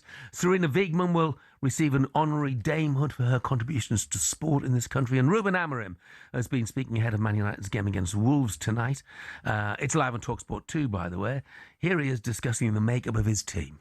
When I came here in the last season, I understood that maybe I don't have the players to play well in that system, but was the beginning of the process. We are trying to build an identity. Today is a different moment.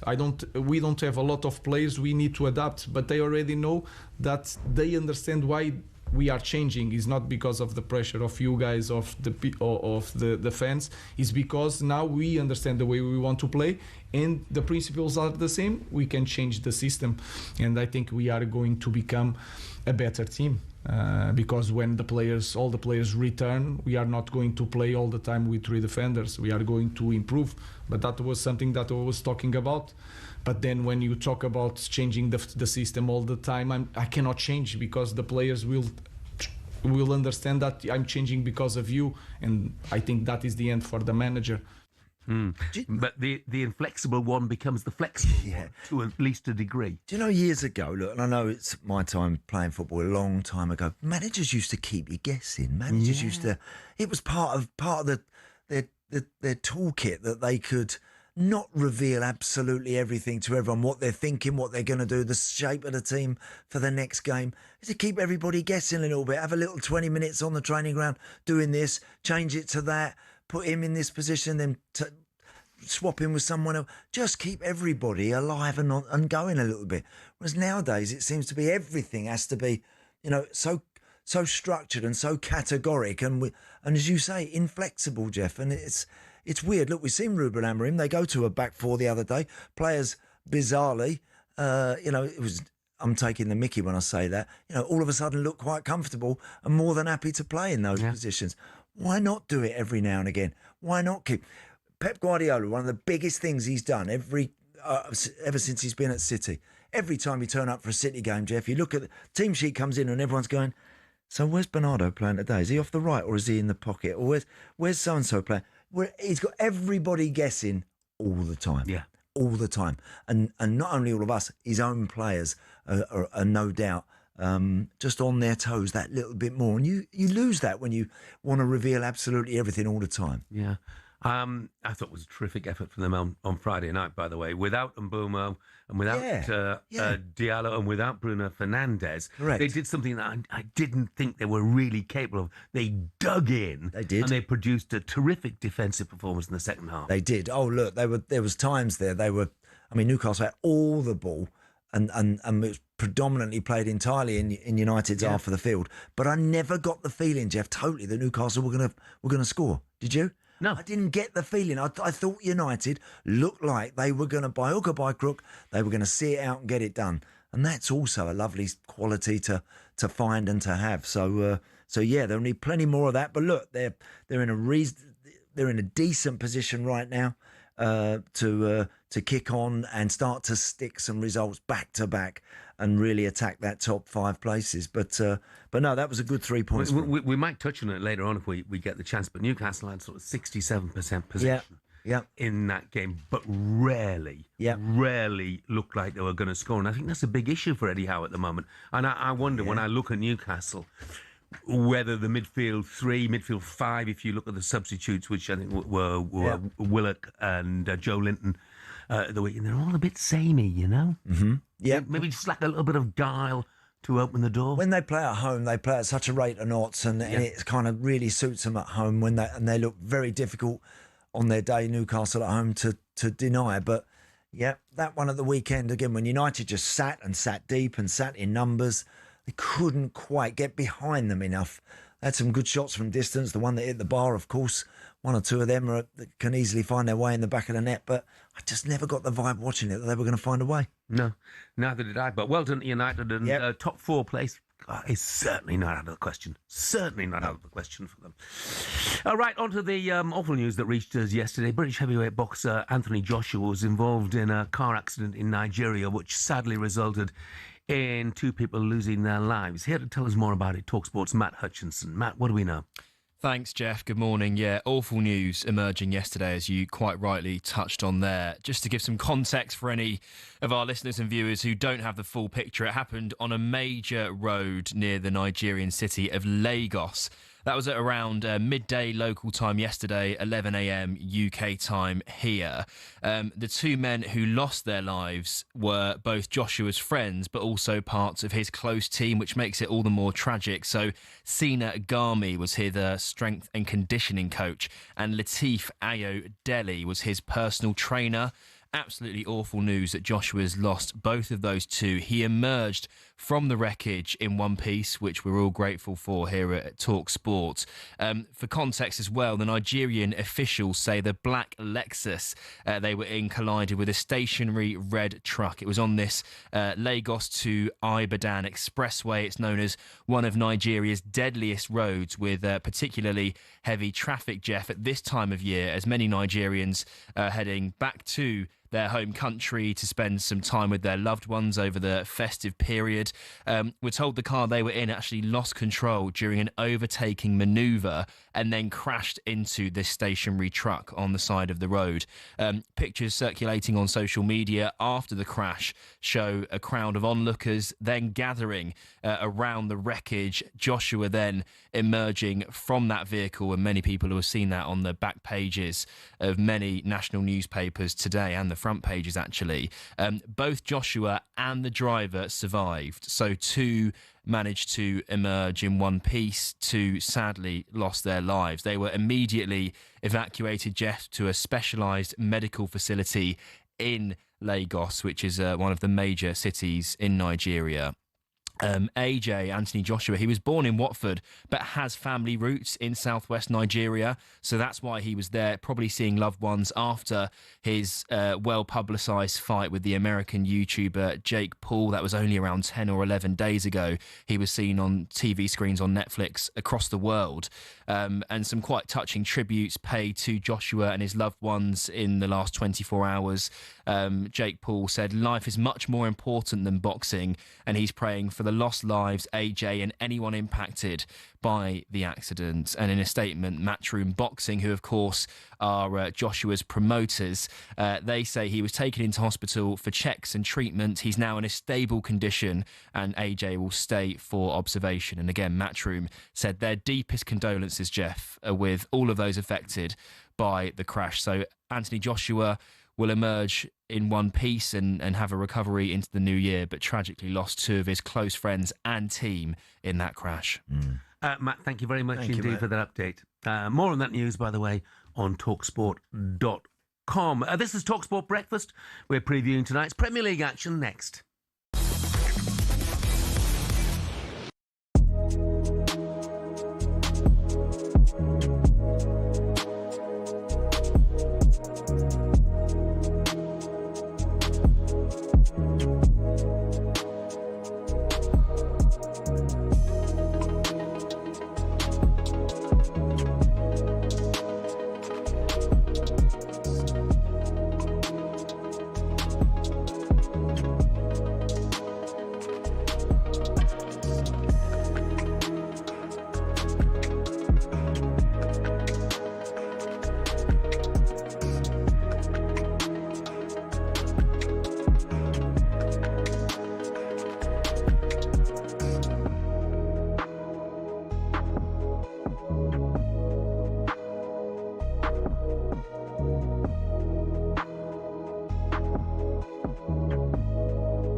Dear Kitmen, we see you, we appreciate your work.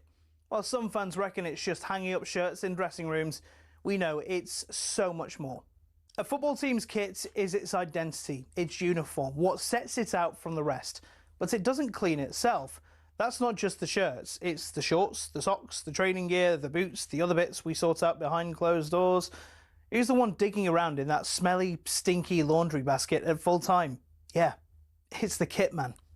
They have a lot to work on in a week, from laundry, fixing damaged kit, repairing holes, cleaning boots.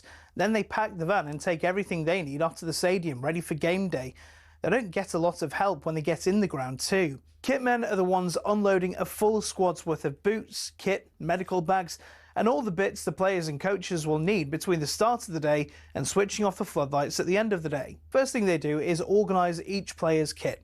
Make it easily accessible in order to avoid any dramas on match day. Once everything's in the right place, it's into the dressing room, lay everything out, put players' nameplates on the right locker, all the things you don't even think about on a match day. Once the players arrive, if anything needs doing, they call the kitman. In the meantime, it's on the kitman to help set up for the warm-up. The coaches don't always have time to lay out all the cones and put the balls in those weird triangle piles you see. As the warm-up is underway, the kitman then becomes a glorified ball boy, chasing stray shots and passes, making sure they aren't lost in the crowds. They eventually do the tidying up too, getting everything off the pitch before kick-off and assist the ground staff with any last-minute things they may need. After that, it's last call for the players. Then, at kick-off, they can breathe a sigh of relief for a few minutes, sit back and watch the game, enjoy the fruits of their labour. At half-time, check everyone's okay and everything's as it should be, and then wait for full-time. Once the final whistle's gone, it's time to pack everything down, get the stuff that needs to be washed in the laundry, pack up the van, back to the training ground, and ready to do it again next week. Of course, each club differs, and different staff members will have different responsibilities, but we pay tribute to all of those who do it, whether it's the glitz and glamour of the Premier League or a cold Tuesday night in Stoke.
Good morning, 8:05. This is talkSPORT Breakfast with me, Jeff Stelling Andy Townsend and Arnold Clark. Save on your next car in the real sale. It's the UK's biggest used car sale. Loads on the way for you this morning. Former West Ham striker Dean Ashton will be giving his thoughts on his former club. Will they make another managerial change? Was Nuno the right choice? Plus, we're asking for your calls on last night's big talking point from Ali Pali. Luke Litter booed by the crowd and had this to say back. Can I just say one thing? You guys pay for tickets and you're paying for my prize money, so thank you. Thank you for my money. Thank you for booing me. Thank you. Come on! 03717 223344. Is this a classic case of the British public tearing down their own and their very best? A lot of the newspapers this morning are suggesting that the booing was led by a large contingent of German fans who were at the darts.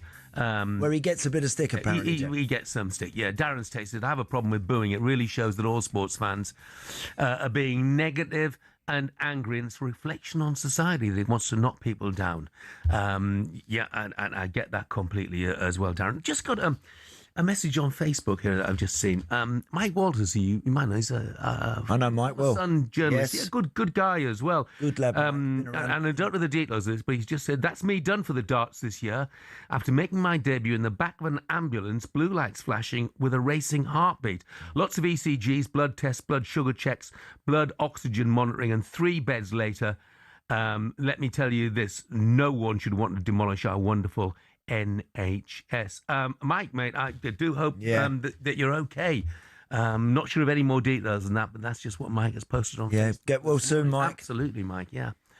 Now, talkSPORT is the only place on national radio where you can listen to all 10 Premier League matches live and exclusive this week. Here's talkSPORT Shabana Hearn with the rundown. Football doesn't stop for the holidays, and neither do we. Okay. Did we expect anything less? This is the Premier League. Join us as you polish off the leftover pigs and blankets as talkSPORT brings you a festive feast of Premier League action. This is the biggest league, the hardest league in the world, and it shows. We are the only place on national radio where you can get all 10 Premier League match commentary between the 30th of December and the 1st of January. Good drop to Guehi. Guehi with a curler! New year, same drama, wall-to-wall action as it happens. Ekitike racing through a goal. Oh, what a finish! Every kick, every goal, every game, all in one place, only on talkSPORT. And it's rifled in by Brenda. This is the Premier League. This is talkSPORT. Big week of Premier League action, of course. Before we concentrate on that, I've got a message from Pompey Adam, who says, "Morning, boys. Ears still ringing after absolute scenes at Fratton Park. Pegged back on 97 minutes by Charlton last night before Spurs loanee Yang's dramatic strike wins it on 98. And I don't know if you've seen any of the video clips, Andy. I haven't, no. The Charlton fans are there at Fratton Park, and when they've equalised at the 97th minute, they're singing, "We never lose at Pompey. We never lose at Pompey. We never lose." Dear. And then halfway through a line of "We never lose at Pompey," there's silence. Yeah. Because they've lost at Pompey. It was just, I mean, if you're a Charlton fan, it was not funny. No. Not funny at all. But sorry, boys, but for the neutral, yeah, it was. Oh, what it was a little amusing. Do you know whenever? I mean, again, just quickly, Jeff. When I was at Villa Park recently watching that game when they beat Arsenal, and when that goal goes in, I don't think there's a sweeter moment for a football fan. Yeah. When your team, whether they've been behind or whether it's when you score in literally with seconds left on the clock, it is such an amazing euphoric moment. It doesn't matter where you are, what team you're supporting. When that happens, it is just the best feeling in the world. Yeah. And everyone, I can only speak for that game at Villa Park that day, everyone in the stadium, apart from the Arsenal fans, of course, were going just like ballistic, like you've never seen, because it's just such an incredible moment. So I can imagine the Pompey fans last night were loving that. Yeah, absolutely. So look, Villa going to Arsenal. Villa win. Wow, that would throw things wide open at the top of the table, wouldn't it? But what I worry about for Villa is obviously their limited squad, the fact they're playing 2 away games in quick succession, and the absence of Matty Cash and Boubacar Kamara. Yep. Big blows. Big players, big blow to them. Yeah. Look, again, there are players. Bogard can play as a right back. Ezri Konsa could play as a right back, but there are other central defensive positions where they're struggling a bit. Pau Torres has had injury problems. Obviously, Tyrone Mings a bit more long term, so they've got issues. So Unai Emery is going to have to, Jeff, make some big calls tonight and expect and hope that those players that go into those slots are really going to perform. The middle of the park, not so much of a problem. They've got good numbers there and good players there that can, experienced boys that can all step in. That right back one is a little bit of an issue with Matty Cash not playing. But look, you go to Arsenal in the form that Villa are in with the run of results they have behind them, and they've got to be brave and believe they can go there and have a real good go at Arsenal tonight. I'm really looking forward to the game. Should be a great game. Should be. Ollie Watkins won't be starting on the bench, will he? No, not tonight. No. Again, he came off the bench and looked very, very sharp as well, I might say, Ollie. Didn't he? Looked like he won. And again, I like that. When guys are bench, no one likes it, but when you come off the bench and look like you want to do something and have an effect on the game. And Ollie did that, did it brilliantly.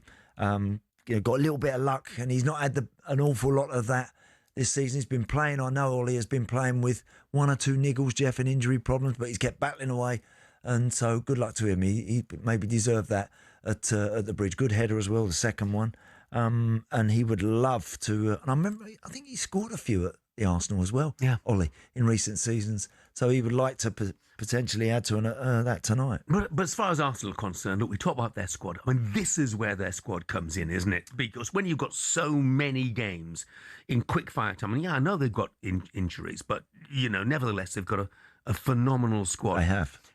What I didn't quite understand was they are the top of the Premier League. Mm-hmm. They're top of the Champions League table at the moment. They bossed Brighton, absolutely bossed Brighton for the great majority of the match at the Emirates. But when Brighton scored, suddenly they're jittery. Why did they get jittery? It's very difficult, and I defy anybody. Sometimes as fans, you watch games, and you're right, Jeff. You think you've been bossing things Look at Chelsea against Villa. Chelsea bossed that first half so much, and then all of a sudden, once the changes made and Villa scored, then they just collapsed. It does happen. I remember being 4-1 up against Leicester at Villa Park once with 20 minutes left, Jeff. We drew 4-4. If there'd have been another 5 minutes, we'd have got beat. It's very difficult when you've got the momentum and things are looking so good, and all of a sudden it just starts to go a little bit, and then a bit of panic sets in, and you're all looking at each other going, calm down, keep the ball, let's not panic, But you can't. Then all of a sudden they've got the upper hand. They're knocking balls into your box. They're attacking it. It's dropping down. It's a scramble. You're half clearing it. Goes out for a corner, and all of a sudden this just wave of momentum and pressure starts to go against you. Now for Arsenal, having been at the top of the pile now for a long time, and having been very close in recent seasons to going and winning the Premier League, this is a real test for them tonight, of that mettle, of that character. Not easy to control football matches, I tell you, for the best teams. I've seen Pep's team in the Bernabeu be a couple of minutes away from going through, Jeff, and conceding a couple of goals. I think Benzema scored one, and you just wonder how on earth the game has got away from you. It happens, believe me, it happens to the very best. Arsenal have got to try and now handle that, the quality the Villa have got, but also handle that pressure. They've been up the top of this division now for 3 years, there or thereabouts. They've been really, really competing at the very top of the Premier League for a long time. It's not always easy, but they've got to show they can handle that. I mean, they may well have Gabriel back this evening. Did you put him straight for a few minutes? Well, he played for a few minutes. He came for 20 minutes. For me, that is prep for him for tonight. Hincapié has done a really good job. Done a really good job. But for me, very well. Gabriel is in a different league, and if he's fit, and you are playing one of your main rivals in the Premier League, then I think he probably he's got. You're right. Gabriel has now added that I think he enjoys playing alongside Saliba, and they've enjoyed the way they've defended as a pair recently, and he enjoys getting a block in front of a shot, and he turns around to his own fans and throws his arms in the air and celebrates like a goal. They respond to that, and I think he feeds off that kind of stuff now, and he's developed that into his game. And I agree with you. He's become a very reliable. He used to make basic errors, I felt, a couple of 3 years ago, but now he's become a very, very reliable defender. And again, tonight we'll need to be, if he plays, we'll need to bounce straight back in, Jeff, in top gear.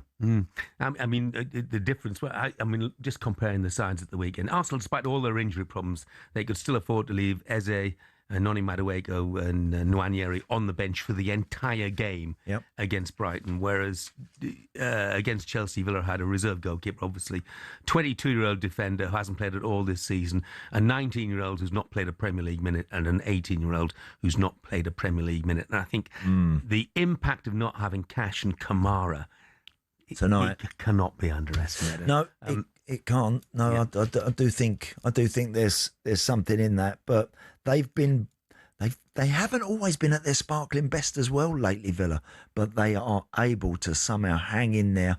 And if we were speaking about this earlier, Jeff, they've been behind a lot in matches, haven't they? Yeah. Recently, but they again don't let that beat them up. They just get on with their game, and when they then get level, they look like they know that they can go on and then win the game. And so that's what makes tonight's game a fascinating one and a real must-watch for everybody, really. Andy, as an Arsenal fan, just briefly says that was the Brighton game and the Brentford game in December. We start the matches on fire, we don't put our chances away early doors, and then we start to panic for some reason. The opposition barely touched the ball for the first half, and the next thing you know, the game is tied or they have a chance. We must put a couple past Villa early doors tonight, and bench Gyökeres, he says. And David says, I think if Arsenal don't win the league, a lot of talkSPORT presenters will be happy. Well, David, you're wrong. The only ones who will be happy are those who support and played for Tottenham or support and played for Chelsea. But for the majority of us neutrals, we just want to see the best team win the league. And if that's Arsenal,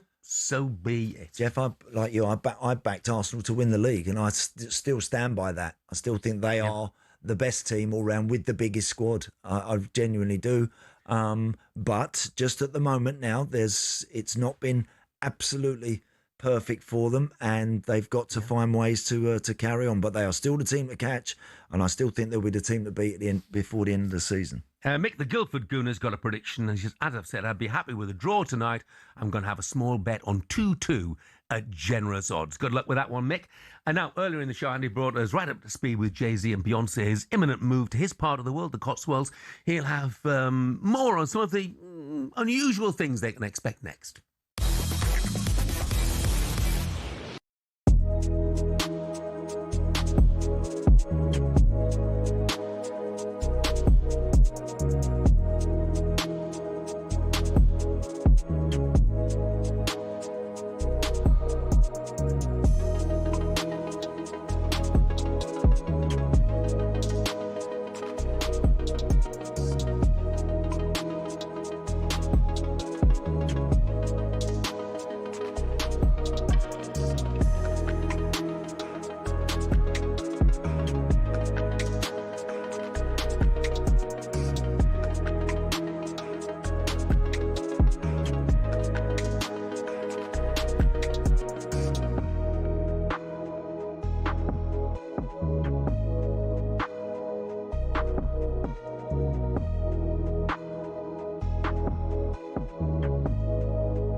Hello and welcome to talkSPORT Goals. We're taking you through what should be another busy day of football. Chance to win it! We don't need to do that, guys. I'm going to owe you an apology. How would you get to that conclusion? That's a weak mentality. Oh, get out of it.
Moon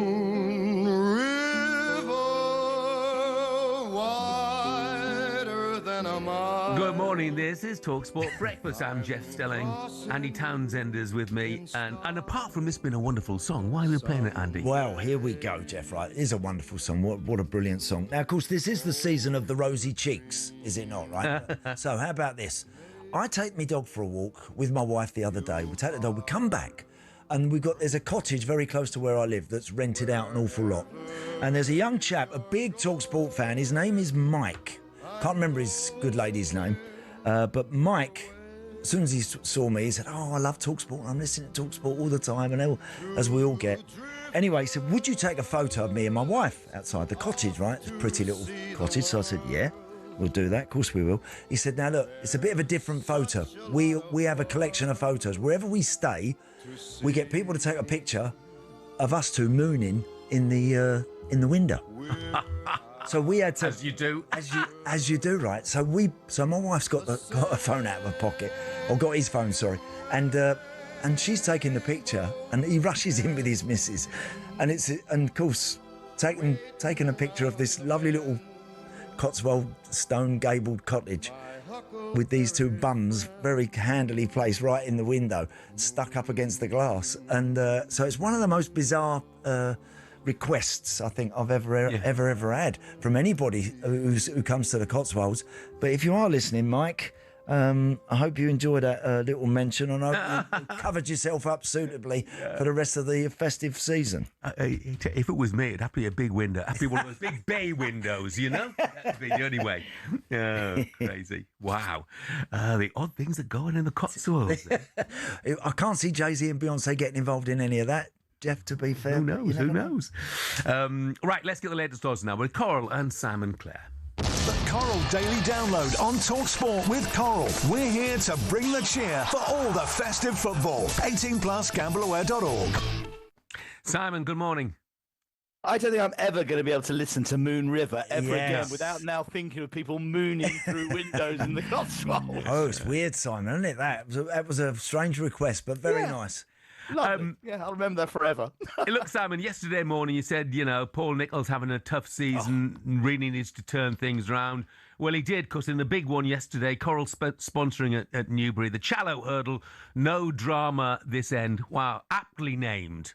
Yeah. Yes, it was a fantastic performance, and it was a great day actually at Newbury. I think they had 12,000 people there, a huge crowd, really turning things around at the Berkshire course there. And Max McNeil and the Barbers own the horse. And Max McNeil, he's such a good bloke. He's one of the, he invested a lot of money in the game, and the celebrations after the race were genuinely unbelievable. And Paul Nicholls, he hates to lose, he loves to win. He's had a tough period by his standards in the last couple of years. Well, he enjoyed himself yesterday with that victory. This horse now is 3-1 favourite for the Turners at the Cheltenham Festival, which is the old Ballymore, which is the old Neptune, which was once the RSA hurdle, as you Royal and Sun Alliance hurdlers will remember, Jeff. But it's, to have a favourite going to Cheltenham for Paul will be big. He also had a winner with Manila Yoga, beat one of Nicky's earlier on in the novice hurdle, and that horse is 12-1 for the Triumph Hurdle from Michael Gagan. And it's great, been a great Christmas period, wonderful winners, but it was a big day for Paul Nicholls. I also did see Harry Redknapp having a quiet day at the races, as he promised us yesterday on talkSPORT with his friend Dave Rodwell, sitting in the corner in the owners and trainers, having a few punts. He was definitely looking like a man satisfied with life. What a race that was. It was one of the best races I've ever seen. It was just unbelievable. And I love, do you know what, Simon, I love that, because it showed you Harry, didn't it, watching the last few furlongs, and he's heading it, and he's nudging it, and he's kicking it on, and he's jumping up and down, he was going mad. But I can only imagine what that must have been like for him watching that finish. And amazing for racing, Andy, because you just described it beautifully there. But Harry Redknapp is one of those guys who transcends football, racing, popular culture now after winning in the Jungle. He's actually one of these incredible characters, isn't he? Like, everyone loves Harry Redknapp, and but his passion for racing is so huge, and that was his biggest ever moment. And wow, it was hard earned, because he's been around in the game a long time. Great for the profile of the sport. Fantastic for the profile of the sport. Arsenal against Villa, that's the one everyone's talking about tonight then, Simon. What a game. What a game. Yeah, huge.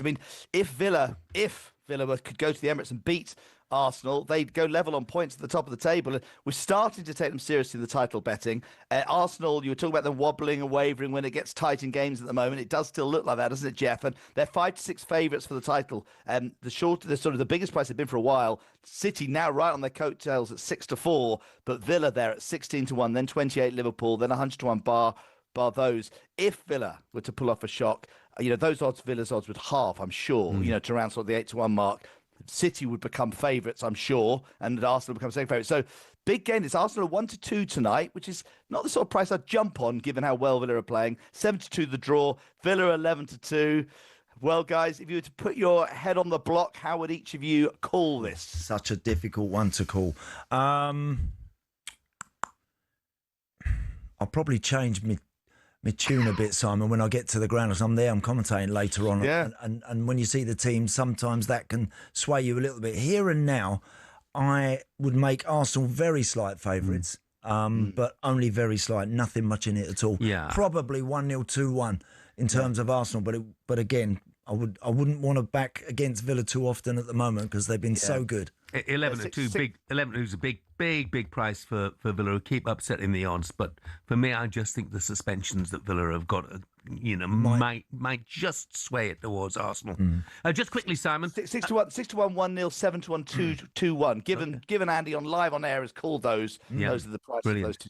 Look, down at the other end of the table, Wolves, Burnley, West Ham, Forest all play tonight. Bournemouth, who's 6th from bottom, they play tonight as well. What's the betting looking like down at the bottom of the table? Does it look bleak for West Ham?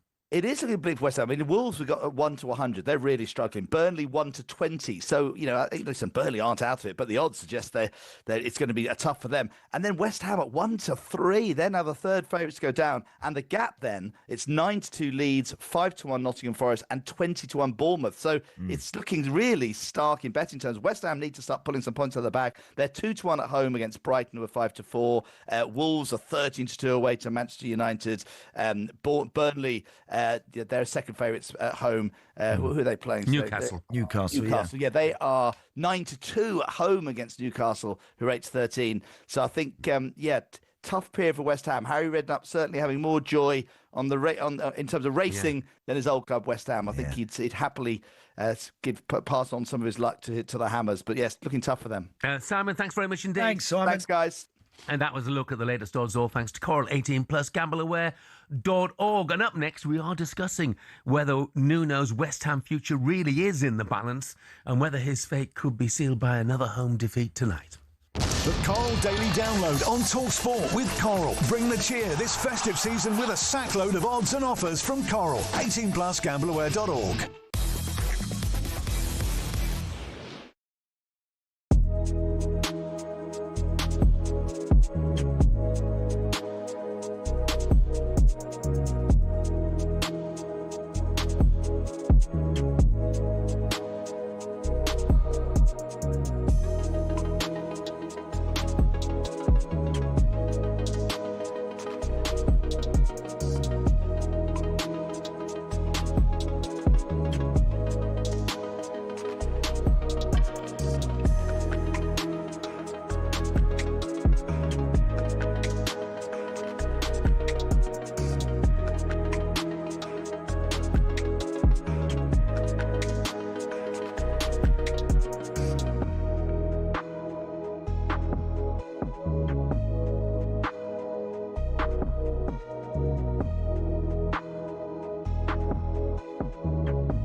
Corinthian Casuals are a team in the Combined Counties League Premier Division South. Despite that, they're one of the most important clubs in world football. Here's why. The club was formed in 1939 as the result of a merger between Corinthians FC and Casuals FC. Now, Corinthians FC were founded in the late 1800s when the FA's top brass were absolutely sick of getting pumped by Scotland every time they played them. As a result, Nicholas Lane Jackson set up an amateur side which would bring in the best players who could all play for the national side. And it worked. It wasn't long before England were dominating the international fixtures they played, and it was largely down to Corinthians. In fact, in 1894 and 1895, they played consecutive games where Corinthians provided the entire England 11. But the thing is, the players refused to play professional football. They didn't believe in it. They wanted to spread the values of sportsmanship, competition, and played for the love of the game. It also helped most of the players were Oxbridge graduates who didn't need the money, but instead of entering league and cup competitions, they played exhibition football and toured the world, bringing the beautiful game with them. Think of it like the Harlem Globetrotters of football, and it was this which spread the game throughout the world and made it so popular. Most famously, in 1910, they travelled to Brazil, and the locals in Sao Paulo were so impressed they started their own team under the same name. Yes, the same Corinthians who won the FIFA Club World Cup in 2021, one of the biggest clubs in Brazil.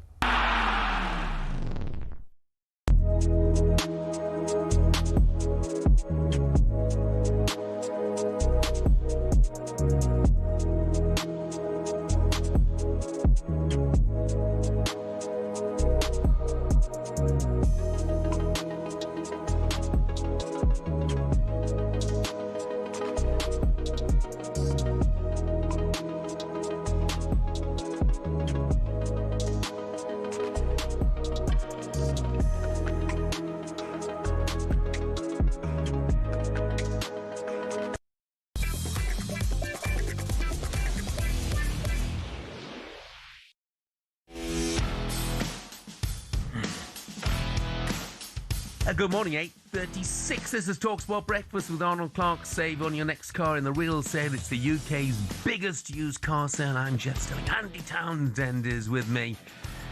Now it's time to talk West Ham, a club with serious relegation worries right now. Surely the match winner to upset the masses of West Ham fans here. West Ham 0, Fulham 1. Raul Jimenez has nodded Fulham in front, and with just 4 minutes to go, it's surely the match winner. It looks like it's going to be another grim day for West Ham fans. It's a tight margin.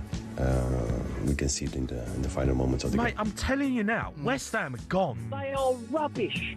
They are rubbish. The only decent thing about going down is we play Millwall twice next year. I don't think they're as bad as their league position. Honestly, are you joking? No, I don't know. Have you watched West Ham this season? After this season, my season ticket's coming back. I'm done. I'm finished. Brighton, Wolves, Forest. If we can't pick up wins there, and I mean wins, then we are down.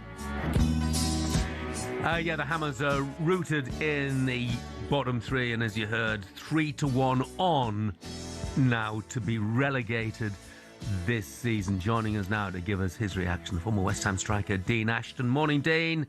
Morning, Dean. Good morning, gents. Good morning. Let's get stuck into it straight away, Dean. Nuno's got the worst points per game record of any West Ham manager in history. Did they make a mistake appointing him? Not necessarily, because I think his credentials have been shown by his previous club, certainly at Nottingham Forest. So, and I thought he would come in and really shore things up. And I think that's been the big worry, is he's not been able to implement what his style is that we're very used to seeing with this side, in terms of trying to make them harder to beat, conceding less goals.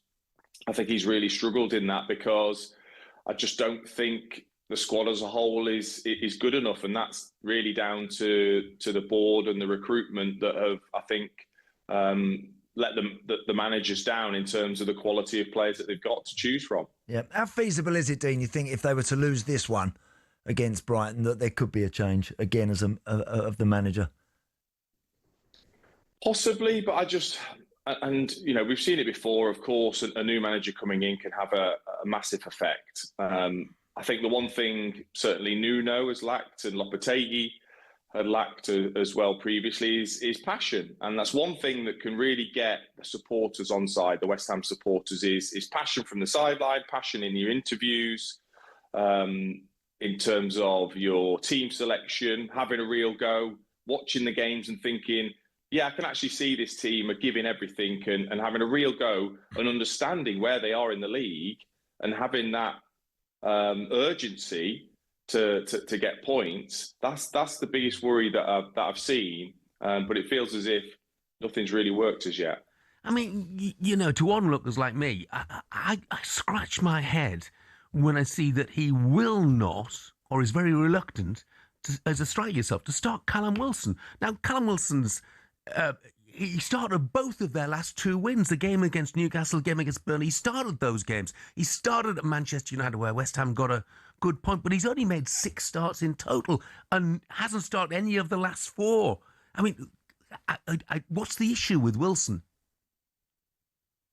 I mean, I'm with you. When you see the lineup and he isn't starting, you certainly wonder why. I'd love Callum Wilson to come out and tell us exactly whether he is fully fit, available to start every game. I think if we knew that, then we'd know whether it was just down to the manager or whether he's having to protect Callum Wilson because of the injury record he's had. I think that's something we would probably all like to know, because you're right, you're scratching your head as to why you haven't got a centre forward, someone to lead the line when he has played. They've looked a much better side, and they looked better when he came on in the previous game also. Yeah. Dean, vital that they start this one tonight well. Vital that they look like they're taking the game to their opponent in the first 10 or 15 minutes. There's nothing worse when a team is struggling, playing at home, and all of a sudden the start is slow, laborious, it's lethargic, and there's just a downer around the whole stadium. That stadium can be great when it's rocking. If it's going in the other direction, it looks like some of those West Ham boys can't handle it. I think you make a great point, and again, I think that's certainly down to the players once you get on that pitch. Is that urgency and understanding of where you are in the league and what's required. And yes, there's not been a great feeling around the stadium because of the relationship between the supporters and the ownership, but they are there. And they would be ready to make a serious noise if they saw something on the pitch that got them going, just in terms of effort and work rate and desire from the team. I think they're there to lift and make an atmosphere at least that can lift the players. And again, that comes down to you. That comes down to some of the players taking responsibility and leading some of the young players, some of the new players.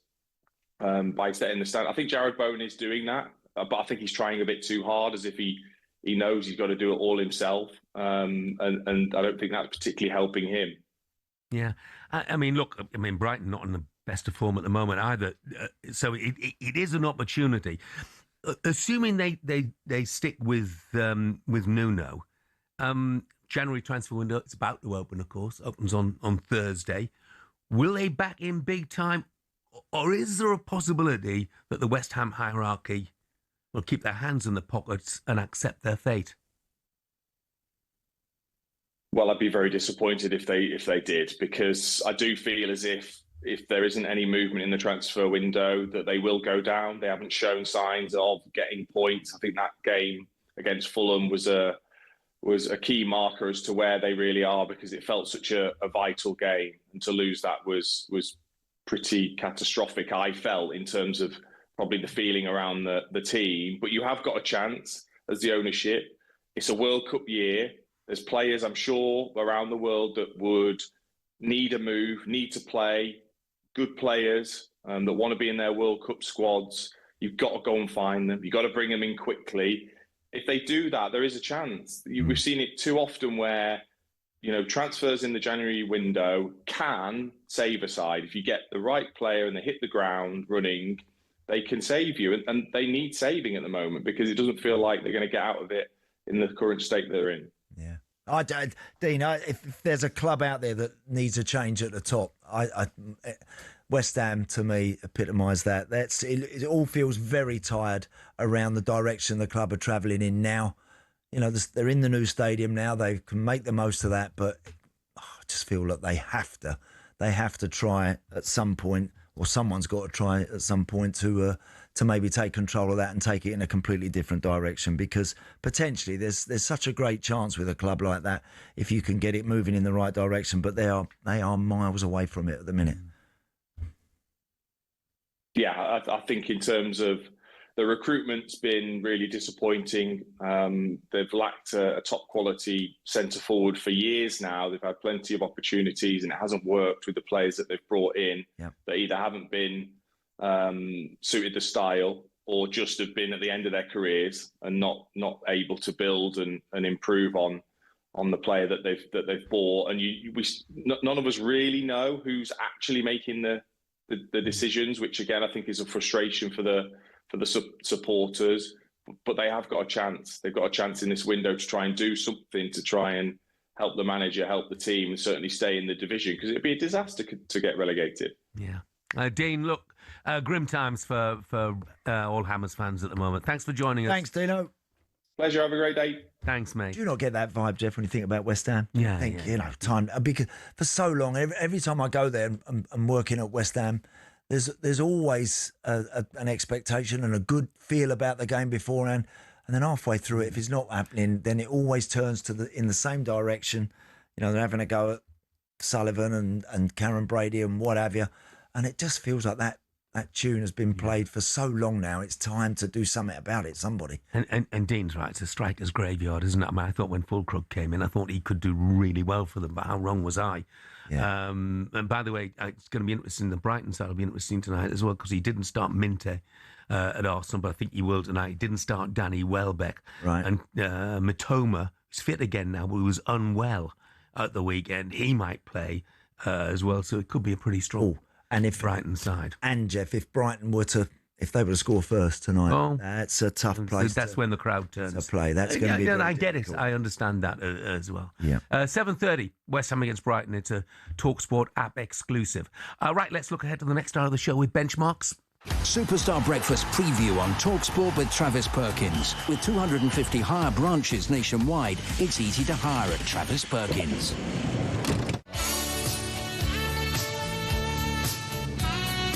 Oh, what a tune it is. Newcastle fans, we'd love to hear from you this morning. 14 in the league. Burnley away tonight. Look like they lack ideas away from home, don't they? What are your views? Give us a call, 03717 2233 44. That's our breakfast preview with Travis Perkins Hire. Superstar Breakfast preview on talkSPORT with Benchmarks Kitchens and Joinery. Get trade prices on kitchens to suit all styles and budgets at Benchmarks.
and welcome to talkSPORT Goals. We're taking you through what should be another busy day of football.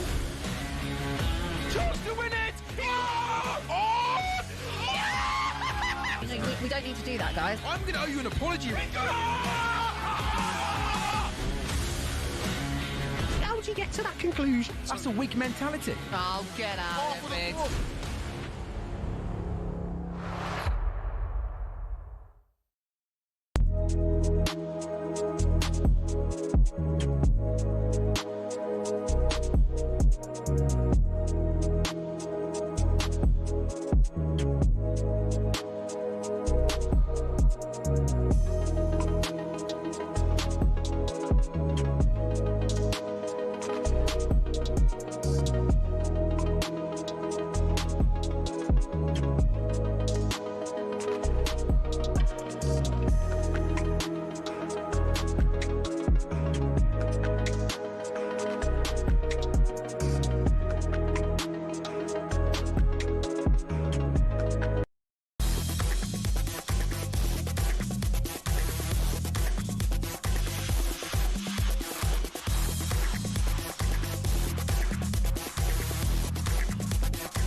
Good morning, this is talkSPORT Breakfast. I'm Jeff Stelling. Andy Townsend is with me. If we're watching the clock, 9 minutes away from 9. Headlines this Tuesday morning, actually news just in. Jofra Archer is in England's squad for the T20 World Cup despite missing the last 2 Ashes tests. England will play 3 one-day internationals and 3 T20s in Sri Lanka in the build-up to the World Cup, which they begin against Nepal in Mumbai on the 8th of February. I think we'll win that. Championship leaders Coventry were stunned 2-0 at home by Ipswich, ending their fantastic run at the CBS Arena, handing Frank Lampard's side their first home defeat of the season. We touched on some of the big AFL stories earlier on. Yeah. Obviously, that big win for Ipswich at Coventry. Hull's fantastic win at Middlesbrough. Same division, by the way. Stoke were high-flying earlier in the season. Look at them now. Yep. 7 defeats in 10 and tumbling down the table. And one of your old clubs, Norwich, beaten in the dying moments against Watford. Second from bottom. Do you fear for them, Andy? Yes, I do. Yes, I absolutely do. I mean, again, Norwich have had a history for a number of years now of dipping their toe into the Premier League and then finding themselves back in the Championship, but always being ultra competitive when they go back down, finding the right solutions, selling players that they feel that they've got to make some money and to regenerate the squad. But this year, it's just not happened for them at all. And again, you don't want to be where they are right now, 23rd place at this time of the year. They're going to need to really stick together and start to stick a few results together back to back, Jeff, to get themselves out of trouble. I mean, by contrast, Javier Garcia has done a great job at Watford. They crept into the top 6, 1 defeat in 12. Fantastic, unnoticed, really. Yep. Down in League One, Cardiff stayed top. They beat Stevenage 2-1. It's their 7th consecutive home league win. Yusuf Salah got his 12th goal of the season. Port Vale sacked Darren Moore, remember. They did. No change to the fortunes. They lost 1-0 at high-flying Bradford. But some really interesting stories down at League Two. Bromley. You'll know Andy Woodman. Andy Woodman, would he? Top of the table. Top of the table. Incredible. Great stuff. Incredible. I mean, and I was been down there quite a lot, actually, but Robin Stanton-Cleaves, who's the chairman and majority shareholder, he's a really astute guy, and it doesn't surprise me that they're doing so well. Michael Cheek, hat-trick at Crawley last night. Now, spent most of his life playing in non-league football, but last season he was League Two Player of the Year. That was, by my calculation, his 300th Bromley appearance. He's got 141 goals, which is too shabby. Not nearly 1 in 2. Very good. I'm delighted Fantastic. for Woody that they're doing so well, Jeff. That's brilliant stuff from them. Here's another fellow who's no mate of mine, really. Neil McDonald, he's interim boss at Barrow. And he called for them to be better in both boxes. Well, they went to Tranmere last night, and they were. They won 3-1 away from home, their first win since October, despite the fact that Niall Canavan, the skipper, got his 3rd red card of the season. 3 red cards. That is going some, son. But I tell you what, that's a good job interview, Neil. Yeah. And lastly on this, Newport County, I mentioned it yesterday, hadn't won in 16 home league games, right back to March. They'd not won under Christian Fuchs, the Leicester Premier League winner. This was his 8th attempt, and they've done it. They beat Crewe 2-0. Courtney Baker-Richardson, Sammy Braybrook got the goals. And better for them is they're off the bottom. Yeah. They're above Harrogate. Harrogate, Bristol Rovers, Shrewsbury and Crawley, all Newport's big rivals down at the bottom. They all lost. Yeah. So there you are. Look, I really admire Christian Fuchs dropping down to that level to get his chance in management. Very, very tough. But anything... Well done, mate. Well done. Exactly. You've got to have a go. You've got to put yourself out there. If that's what you want to do, then go for it. Take the job and see what you can make of it. So good luck to him. And I'm going to mention one more, and I mentioned it yesterday, and I got no apologies for mentioning it again. Ronnie Moore, ex-Tranmere, Rotherham, Hartlepool, a great, great boy. Yeah. He's suffering from myeloma. It's a form of blood cancer. Yesterday, he was in hospital for chemotherapy. Today, he's having his stem cell transplant. And everybody in the football world wishes Ronnie well. He's one of the best blokes you'll ever meet. Oh, Ronnie, best of luck, pal. Yeah, well done, Ronnie. Good luck to you, mate. Newcastle travelled to Burnley tonight, 14th in the table, 1 win in their last 5, and it's their away form, Andy, isn't it? It's just that away form. It's a real cause for concern because they get lots of the ball, but don't do much with it. No, we mentioned earlier in the show, Jeff, about the fact that they had all that possession, all that. So many good situations, 30 yards from United's goal where you think something promising is going to happen, they're going to find a way, and they couldn't quite do it. That is a real source of frustration to any coach, and indeed to all the players. When you are having lots of the ball and you are feeling pretty confident and comfortable in matches, but you just can't get it over the line. You just can't hit the back of the net. That is a worry, and they should be in a better position than where they are. You're absolutely right. They should be. That Newcastle team should be minimum top 7, I think. You asked me this question a moment ago. Yeah. Off air, so I'll ask you it. Go on. What have you made of Nick Voldemado so far? Do you know, he seemed, for a giant of a man, he's clearly got some nice aspects and facets to his game. The bit that I worry a little bit is that they got such rapid pace in the wide areas, Newcastle, and I think when they're at their best, they are playing at 100 mile an hour. I don't think the guy can possibly go from halfway line to get himself in the box to apply a finishing touch when Harvey Barnes and Elanga and co are flying down the flanks. It's just not kind of possible for him. Look, clearly, and sometimes when you have those bigger guys, Jeff, they're so useful to have in your pot because they can come off the bench and make a difference. And even if you're 1-0 up, you need someone to go and stand at the near post and head a few corners away.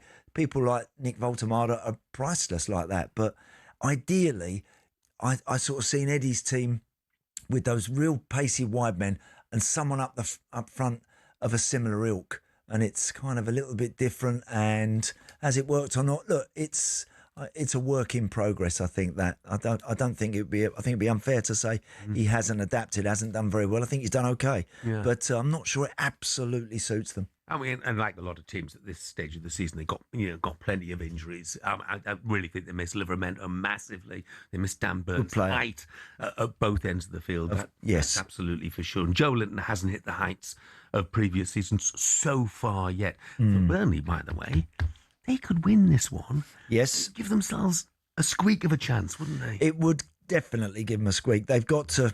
They just need a win from somewhere. There's been some signs lately for Scott Parker's boys that they're not that far away from getting that victory. And if they can get one under their belts, who knows? I mean, Scott made the point, and he's right. They've been competitive. Yes, they have. Pretty much every game this season, but they just can't put the ball in the back of the net. No, they lack a little bit at the top of the field. But look, any given game in the Premier League, you can find yourself can get yourself in a good situation. If they can get themselves in front, who knows, if they can hang on and get 3 points, it will give them such a lift, and it will frighten everybody to death that's down there with them. It will. Won't it? It certainly will. Of course, that's tonight. Also tonight, it's Arsenal against Aston Villa. The former captain of Arsenal and manager of Aston Villa, David O'Leary, will join us next to preview one of the games of this Premier League season so far. And of course, it is live and exclusive on talkSPORT.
Aguero, Solskjaer, Deeney, Watkins.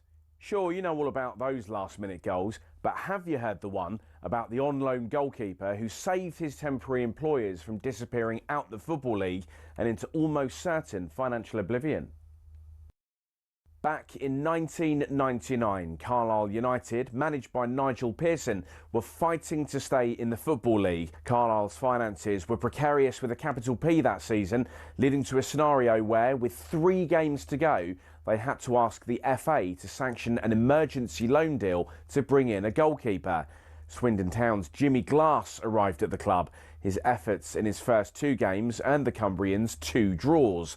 Those vital points meant that Carlisle went into their final game of the Division 3 season, now League 2, needing to beat mid-table Plymouth Argyle in front of their own fans and hope their relegation rival Scarborough didn't win against Peterborough at home.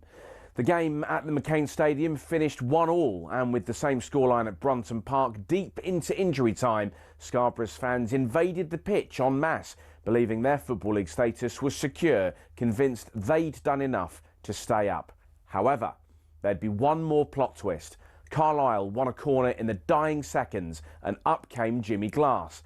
In one of those you couldn't make it up moments, Glass scored from a rebounded header and was promptly swamped by teammates and thousands of fans who quite simply couldn't believe what they'd just witnessed. As for Jimmy Glass, he became an overnight celebrity, but he never played for Carlisle again, and his playing career never really kicked on after that defining moment. He took on various jobs outside of football before finding his way back into the sport as player liaison officer at Eddie Howe's Bournemouth, and most recently the general manager at non-league Wimborne. Not the fairy tale ending to one of the most Hollywood moments in football, but the name Jimmy Glass will live on forever as the scorer of that goal, arguably the most important in any club's history.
Good morning, it's almost 6 minutes past 9 into the final hour of talkSPORT Breakfast with me, Jeff Stelling Andy Townsend, and on o'clock's real sale. Huge savings to be had on over 20,000 used cars. You don't be telling.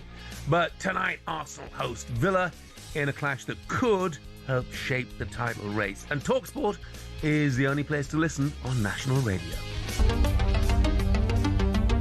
Arsenal will be Christmas #1, and this year, to save him from tears, Arteta hopes that the Gunners can do something special. Why not? Why are we not winning this season? Arsenal just need to keep winning their games. They've not done an awful lot wrong. There's bodies everywhere, and it's rifled in by Buendia! You can legitimately now ask a question. Is there a world where Morgan Rogers can propel Aston Villa to a league title? Everything he touches just turns to gold at the moment. Chelsea 1, Aston Villa 2, and you can put Villa down as title challengers. I don't know the difference is contender or favorite. We are no favorite. Favorite Arsenal to win the title. I do think this is an important season for Arsenal. At the end of the day, football managers at big clubs that are spending hundreds of millions of pounds per year are paid to win things. Comes to Erdogan, left footed, off the underside of the bar and in. Left footed curved in and in. It's Watkins and they've turned it around. Are you ready for a title race?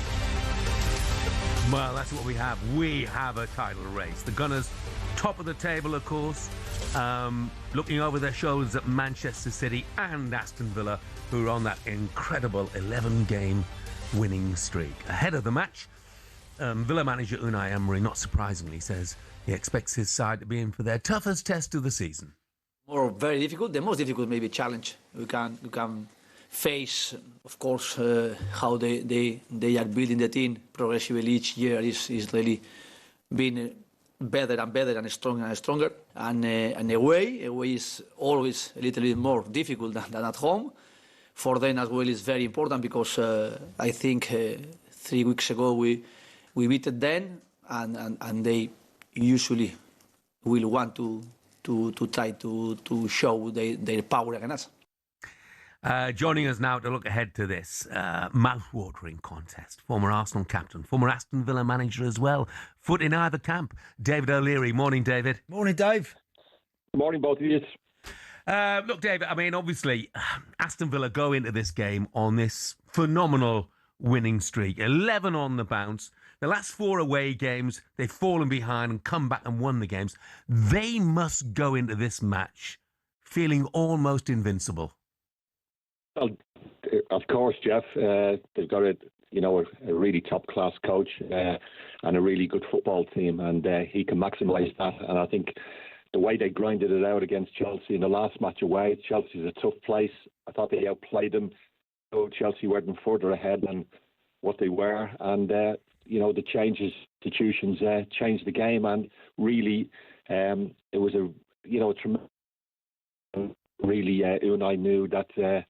I know how he thinks and how he feels, and he'd be delighted with the result. He knows that they didn't play well, but that's a sign of a good team that they've gone to a place like Chelsea and got a great 3 points. Yeah, Mikel Arteta, Dave, has got some decisions to make as well, maybe with his starting line-up. Gabriel back now, had some minutes under his belt. Do you put him straight back in for this one?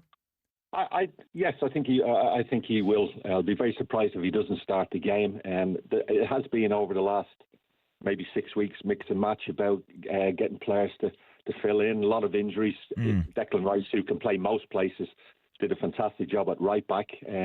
But I think he'll be back in his proper position. And as you asked, I think Gabriel has come back in there without a doubt. How do you think Arsenal are coping with the expectation, if you like, at the moment, David? I think they're getting results, which again, and to repeat myself, is a sign of a good team. They're grinding results out. They know they can play better. But I think that will come with if they start getting the players back. They've got a great squad, probably the best squad in the country, and that's helped with all the injuries they've had.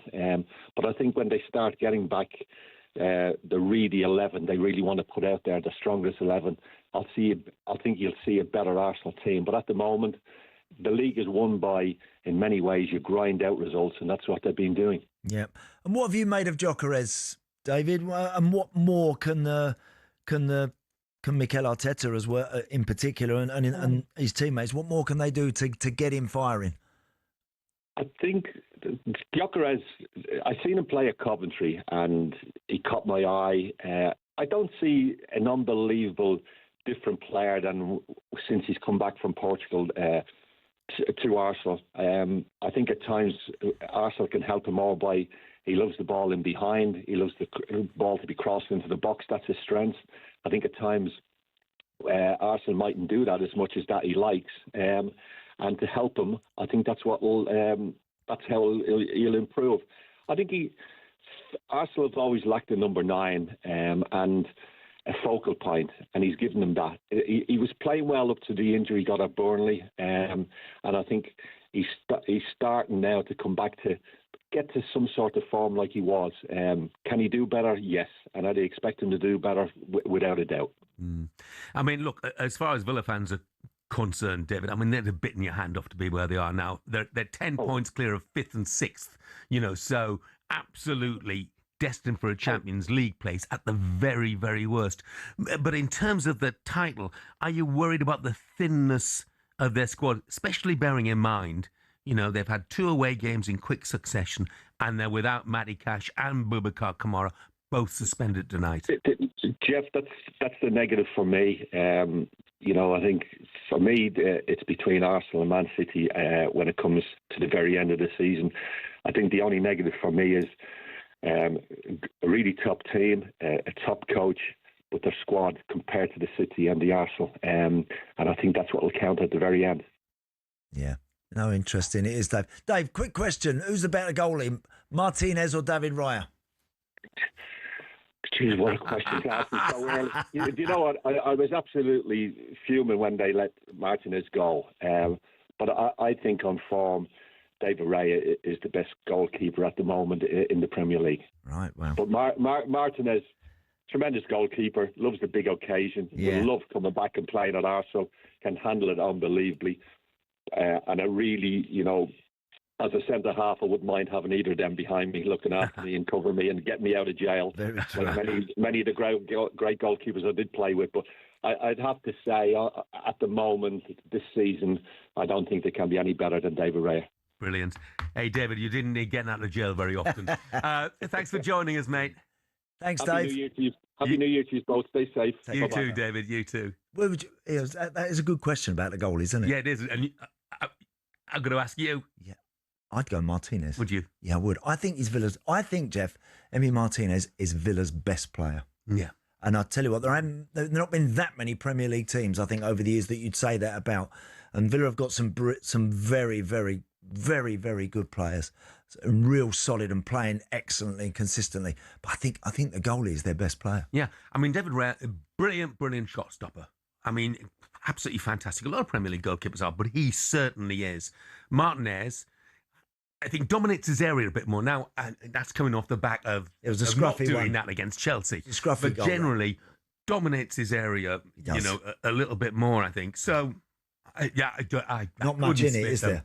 Nothing. They're both fantastic goalkeepers. Any team would happily take either of them. They would. Do you think Villa are going to enter that transfer market in January? I mean, the transfer window opens on Thursday. I think Unai Emery said, we've got our eyes open. We don't have much money. So it could be those loan dealings again. Of course, they put Rashford and Asensio in last season, and what a difference they made. Yeah, they did. They came in and had a bit of an effect.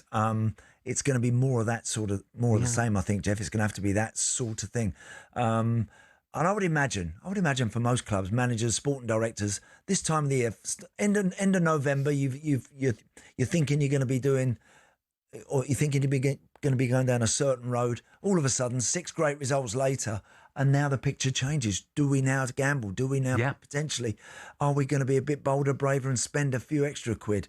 For Villa, that is always. It's always very, very difficult for them right now to have to make those big calls because purely they don't have the restrictive nature of the spending situation now with Premier League clubs makes it difficult for them. So I think Unai Emery would love to add one more. They'll have to do something because I don't know how the loan deal's been drawn up, but presumably, if they're able to, they'll send Harvey Elliott back to Liverpool because he's that one's not going to happen. Yeah, that's definitely not happening at Villa. He's going to be going back. Yeah. There are only one body fewer. There are only a certain amount of loans that you can have, as we all know. So we'll see which way they play it. But I think most Villa fans out there feel what they would probably want to see. And it's great that Ollie got a couple of goals against Chelsea and he got his 2 against Brighton earlier in the month. But I think the Villa fans probably feel, could we get another striker to maybe just supplement what we've got, just to keep that area of the field absolutely topped up? Intriguing. It's going to be a fantastic night tonight. Arsenal against Villa, of course, live on talkSPORT. Up next, we're asking if he chooses Manchester City, is Antoine Semenyo choosing the right club?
welcome to talkSPORT Goals. We're taking you through what should be another busy day of football.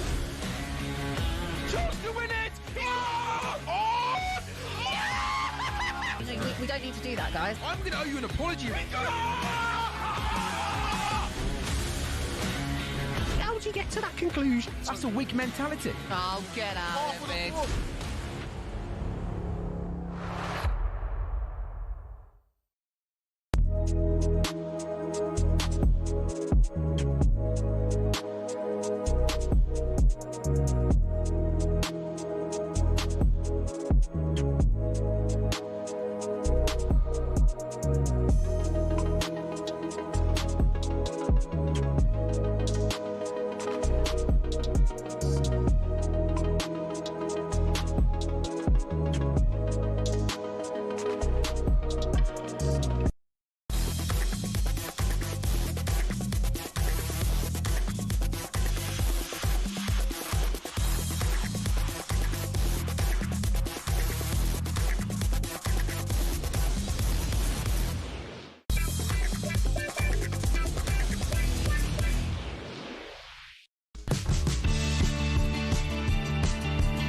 Good morning, this is talkSPORT Breakfast. I'm Jeff Stelling Andy Townsend is with me. Nottingham Forest have lodged a formal complaint over the officiating in their 2-1 defeat to Manchester City. The club's asked the PGMOL to release the audio between the on-pitch officials and the VAR team to understand referee Rob Jones' decisions. Those decisions, by the way, let's fill you all nose. They felt that Ruben Dias should have had a red in the first minute of the second half when he tripped Igor Jesus. He was already on a yellow. Now that everybody accepts the trip was accidental, but it stopped a really promising attack. And then the other decision was when City scored their second goal. Morgan Gibbs-White was grappling with Nick O'Reilly at the far post. He was felled inside the area as he stood up. Cherky, I think it was Cherky, shot, it went through his legs and into the goal. Now, Forest believed that Gibbs-White was being fouled at the time. So Sean Dyche, incensed by a few decisions, let's remind ourselves of what he told talkSPORT afterwards. Very frustrated, actually, more frustrated by the officials' performance today, and as managers we try not to mention it, but it had such an impact on the game today.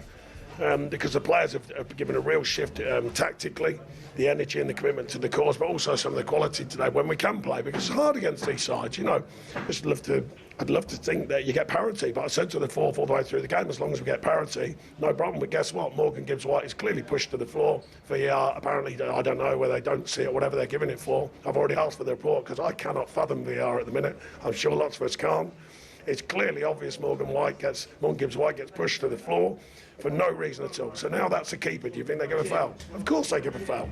So why isn't it giving us a foul? And they score, and another big one for them in the title race, but hard on us. And it always seems that them big clubs get them decisions. Right, that's immediately after the match. And when I saw that in real time, Andy, I thought it's a clear foul. Gibbs-White thrown to the ground by Nick O'Reilly. Yep. When I watched it back, they got hold of each other. I think almost Morgan Gibbs-White initiates the contact. And I think when Sean Dyche has cooled off and looked at himself, he'll think the same thing. I agree. I think, I get what Morgan Gibbs-White is doing. He's backed into Nico O'Reilly there. He's pinned him a little bit because he knows, Nick O'Reilly is the wrong side, and he's sort of trying to pin him. He has initiated that contact. Then all of a sudden he hits the floor. It's not one that I think Sean, when he reflects on it, will want to dwell on too much, because I think Gibbs-White was looking for it there. By the way, Forest played really well. Really well. They should be really encouraged by the way they played. And I think Dias, everybody would accept it, probably should have been a red card. But, they complained to the PGMOL and want the audio release. What's the point? Yeah. What is the point? Sure they did the same in the Everton game over James Tarkowski earlier in the season. Yep. I don't think it achieves anything. No. Do you know, Jeff, talking about decisions, I just mentioned there about Ian Maatson, start the second half at Stamford Bridge.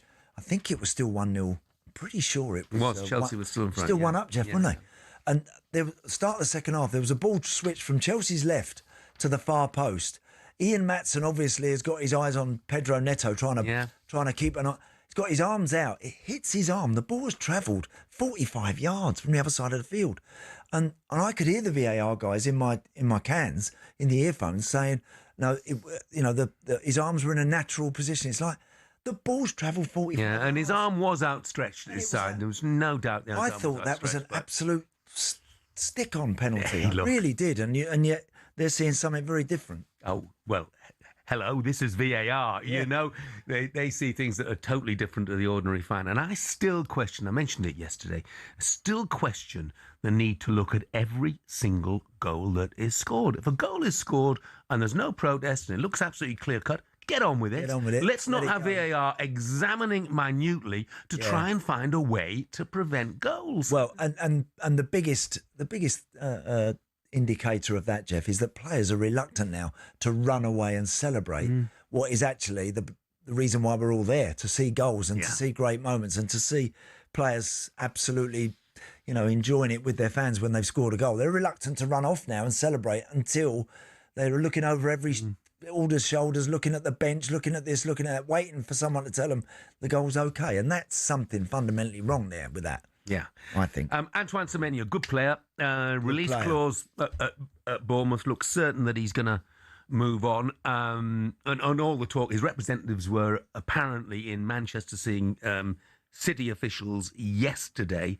Not sure that necessarily means that the deal is done, but Man United, Liverpool, Spurs, Chelsea, they've all expressed an interest as well. Would City be the right club for him? I would have thought, out of all of those, if I was Antoine Semenyo, I'd have gone Liverpool.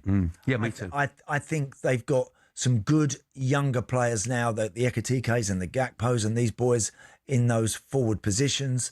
I think he would add to that. Obviously, Mo Salah's time, whether it's this season, next, whatever, is coming to that's in its last phase. So I would have thought going there would have suited him a bit better. And also, the problem for City right now is if you go there and Pep goes, well, then you're never quite sure. We have seen it before when a manager leaves and things are tough for a few years. You've only got to look at United. So, look, it's clearly that's the club he's got his heart set on. It's hardly a bad call going to Manchester City, is it? But I would have thought that maybe Liverpool might have suited. When I watch him play Semenyo as well, the type of player that he is, I think he might have suited Liverpool as well very well. Yeah. City sometimes they get bogged down a little bit on the edge of the opposing 18-yard box and they get stuck, and you've got to really be ultra sharp and clever with shorter passes. Semenyo looks like one of those boys who wants to run and is very good at that when he's running at people from distance. Maybe Liverpool, when they're at their best, kind of might suit him a bit better. Yeah. I mean, obviously, we don't know Pep Guardiola's future plans, but I totally get the appeal to play under Pep. Good shout. I mean, master manager, they don't come any better at all. But he's often brought in wide players, and then they don't play. Doku's been terrific. Savinho. Correct. Doesn't really get starts at the moment, does he? Oscar Bob, who was going to be the next big thing, doesn't get starts, might be on his way out of the club. And I'd be a bit concerned about that if I was Antoine Semenyo. Yeah, I think there's something in that. Maybe Semenyo having, it's different. Savinho and that they come in from distant shores and from other teams and sometimes find it difficult to get that regular game. I would think Semenyo coming in, if he comes in for 60 million, I think Pep will be expecting him to pick it up pretty quickly and get in there and get amongst it.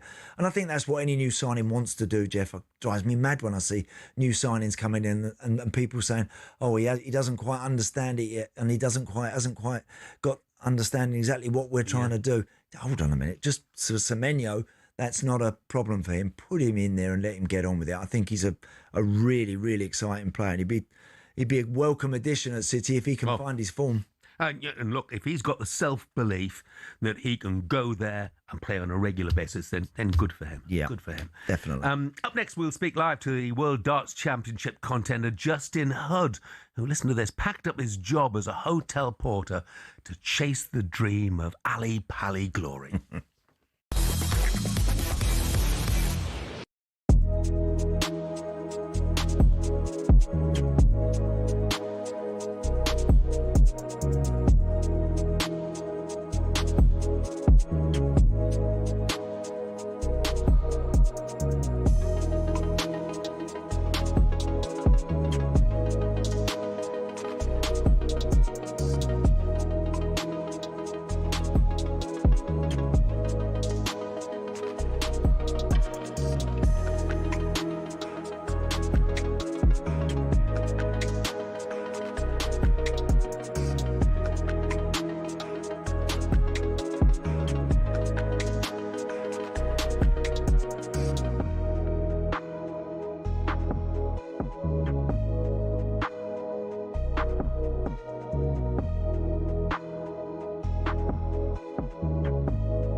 The German leading England. It all sounds a little bit odd, but as Thomas Tuchel tries to bring football home, here's how he ended up in one of the most scrutinised jobs in sport. Well, Tuchel started his footballing journey in the sleepy town of Krimbach. His leadership skills were obvious from an early age, with Tuchel even making subs during PE volleyball sessions. After a knee injury ended his playing career at the age of 25, Tuchel accepted his first coaching role in the Stuttgart U setup in 2000. He led the club's under-19s to their league title 5 years later, but his perceived abrasive personality meant Stuttgart chose not to renew his contract.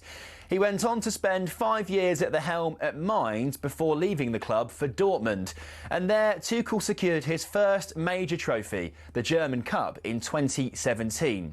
8 more pieces of silverware came next for Tuchel in just 5 seasons at PSG, Chelsea and Bayern Munich. And that CV impressed the top brass at the FA. We found so many similarities and so many things that suited my approach and my hunger to achieve special things. I always wanted to come back to England. Well, he says all the right things, but is destiny on Tuchel's side?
Good morning, this is talkSPORT Breakfast with Arnold Clark. Saving your next car in the real sale. It's the UK's biggest used car sale. I'm Jeff Stelling Andy Townsend is with me. Interesting hearing about Idris Elba being recognised in the honours list there. And I have to tell you, Luther. Oh, what a series. I know he's got it for his charity, but what a series. Was great. Fantastic. Very, very good. Yeah, I know. I'm with you, Jeff. I think he's a top guy, and congratulations to him. But that programme was really good. Really Sam, you never watch TV, do you? No, I do. I binge. That's the kind of stuff that I binge watch. Yeah. So actually, Luther, I've watched the whole lot. Right. But what's the most? How many episodes would you do in one night? Well, actually, do you know what? This is really sad. Yesterday, after I finished here, I went home and I did 6 episodes of Down Cemetery Road on Apple TV. Oh, wow. Just totally switched off from football. Yeah. And just sat and watched them. 6 episodes. They're about 50 minutes long as well. It was about 5 hours I was doing it for. That is brilliant. It is sad. Yeah. I was on my own in a hotel room, could you tell? I was like that with Breaking Bad. Yeah. Remember when Breaking Bad, when I first started watching that, Jeff, my wife and I, we would do you do 3 and you're going, are we going to do another one? Yeah. You know, it's like 12:30 at night. We doing another episode now? So yeah, go on. Let's do another 3 or 4. I would do, but I couldn't do 5 or 6. Because the old Stranger Things has come out. That was good. That was good. This Christmas. They've been battered. It has been. Well, battered. I haven't seen reviews. Has it? Yeah. Well, my kids are massively into it, right? Yeah. So my I thought to myself, massively. Okay, I'll go and watch it to keep up there. So I've got something to talk to him about because you've got to try and get on a level. Doesn't like football, so okay, fair enough. I watched all of the series.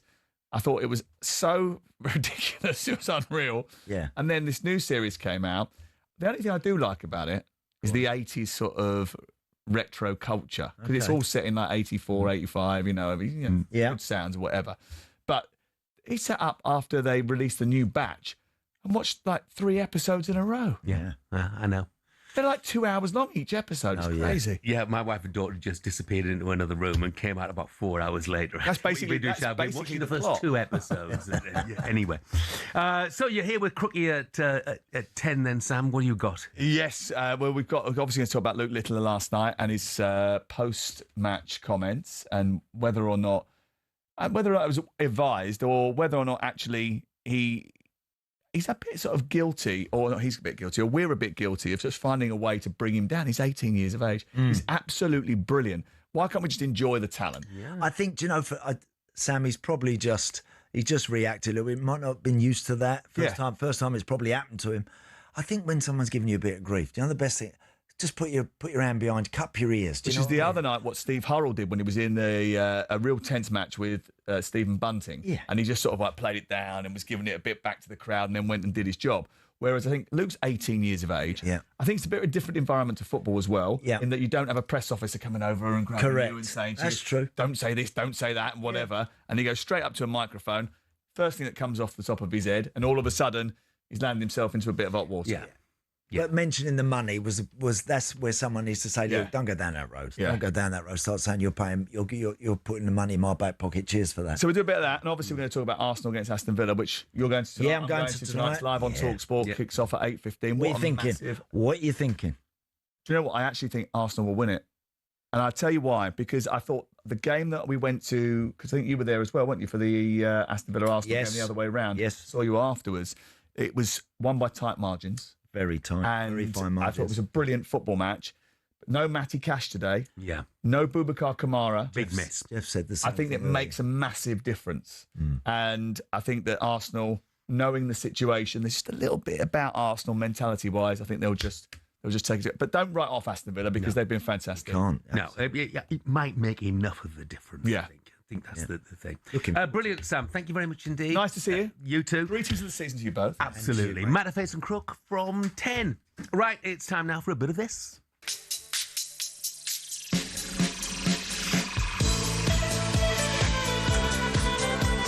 Yeah, time to focus on the World Darts Championship. Once again, we're not going to talk Luke Littler this time. We're going to talk Justin Hudd, who's a debutant. And what a debutant he has proven to be. Faces Josh Rock in the next round for a place in the quarterfinals. Now, there are lots of stories around Justin.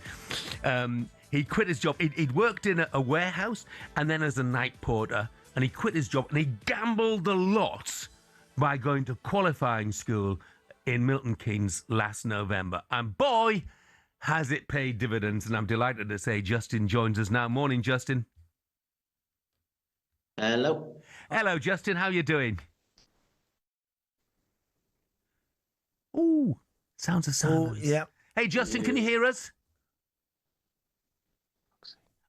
Obviously not at the moment. No, it doesn't sound like it. No.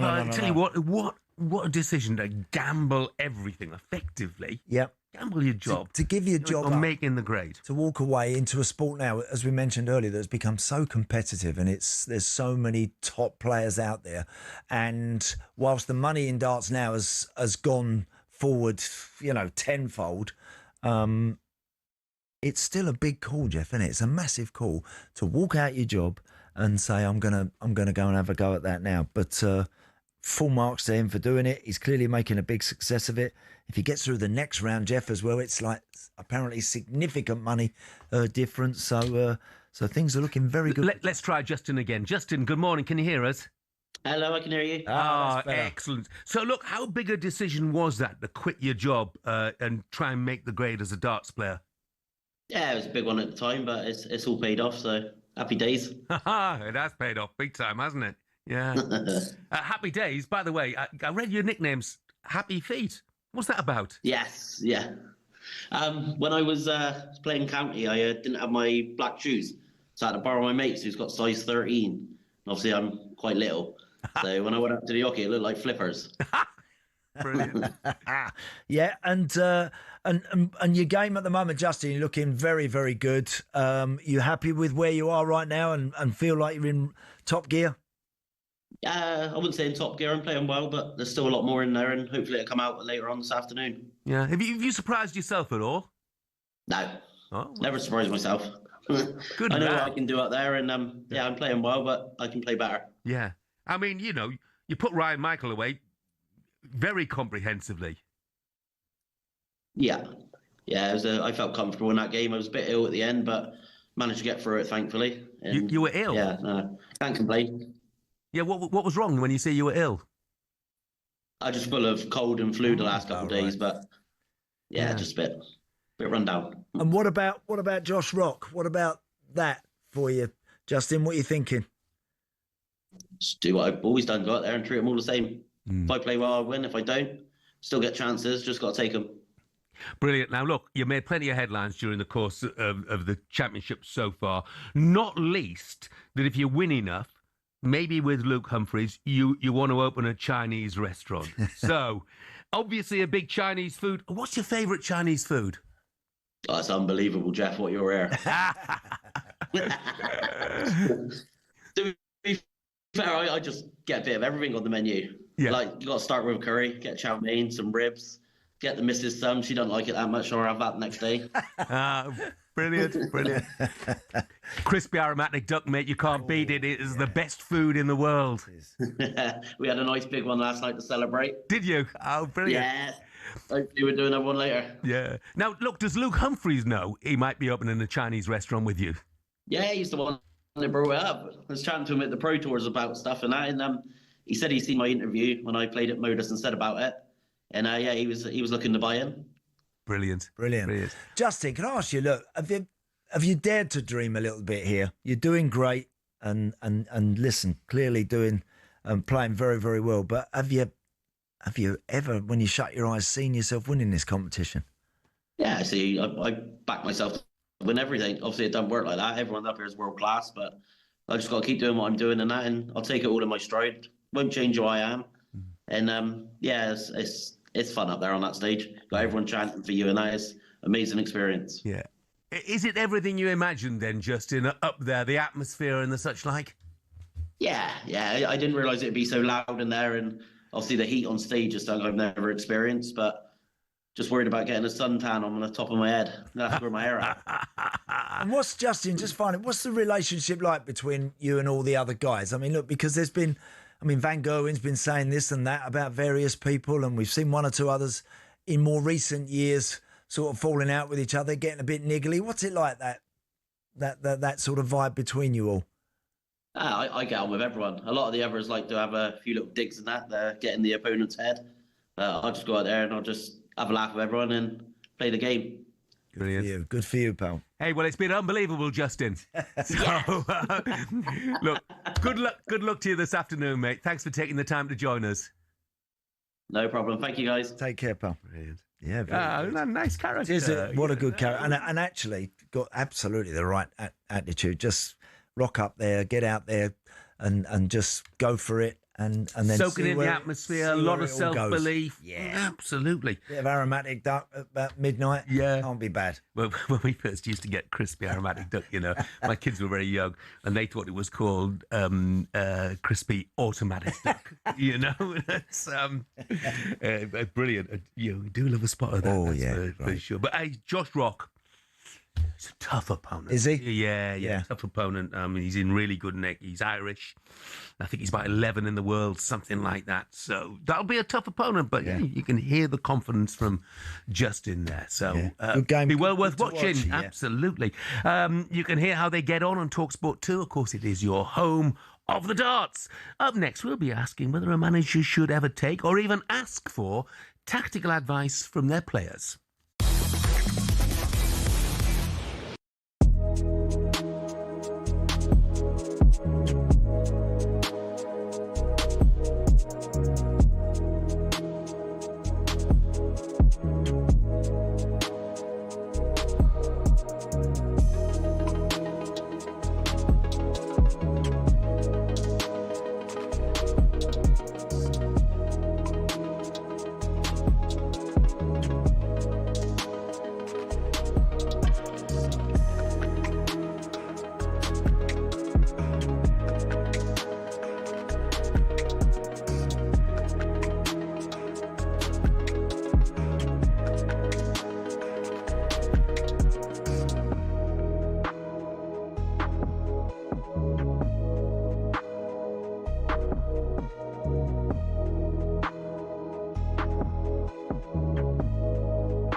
and welcome to talkSPORT Goals. We've been taking you through what should be another busy day of football.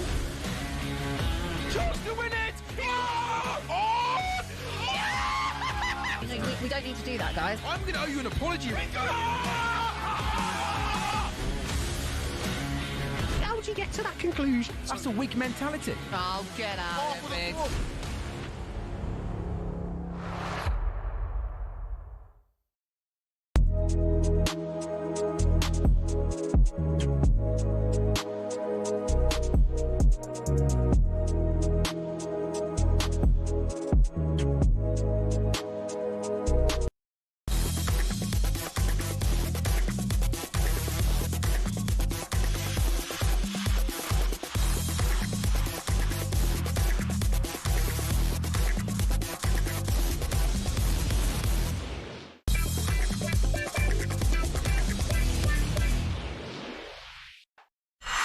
$26K for 2026 on talkSPORT.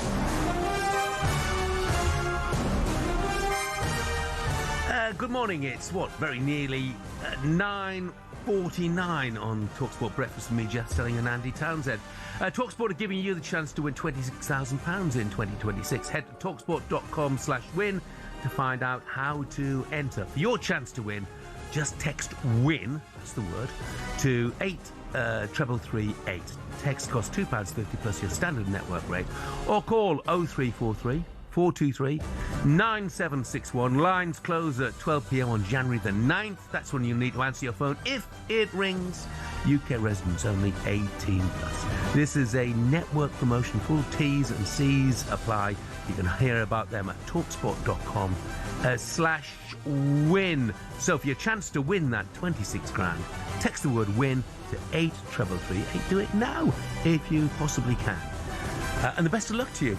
Here's an interesting text from Ben in Birmingham. He says, boys, the last time we played without Kamara and Cash was against Arsenal last season. Was it? And we won. Want to bet against us?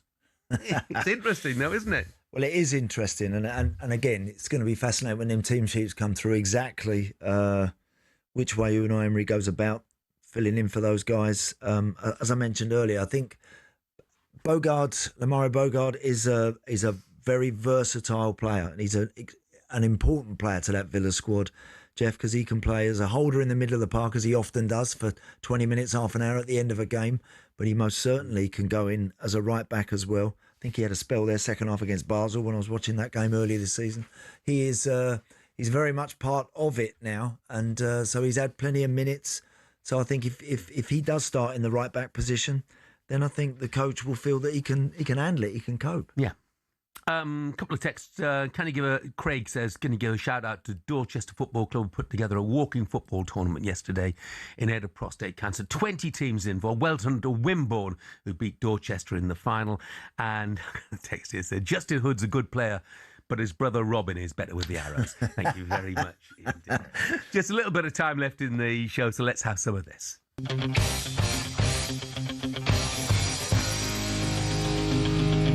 Do you know, I'm going to say something here, Ali. Not for me, Clive. I mean, that's just something you just say to people. Any second now, we're going to hear the biggest rip where his bum cheeks come flying out the back of them strides. Oh, it's lovely when you wake up, there's a mattress outside your front door, isn't it? We got a bloke at work we call him Pothole because everyone tries to avoid him. I thought I saw something similar to a large cat. Not for me, Clive. During the golden days of ITV, Andy became famous for the catchphrase "Not for me, Clive," alongside the great Clive Tyldesley. OBE. Exactly. Well done, Clive. So it's time to put some of the morning's biggest stories to Andy, and he must answer with a "for me, Clive" or a "not for me, Clive." We've spoken all morning really about the booing of Luke Littler and his reaction to that. So Andy, should Littler accept that with great ability comes an element of pantomime villain status? He should. Me or not for me? Yeah, Clive? for me. For me, Clive, I think he's got to understand that when you get to the very top, Luke, there's one or two that are going to come after you, and it's just the way it is. And I think for him, he's a superstar of the sport. And I think moving forward, he's going to take this sport into the future. and the sponsors and all the corporate side of the game that are going to want to attach themselves to Luke Littler.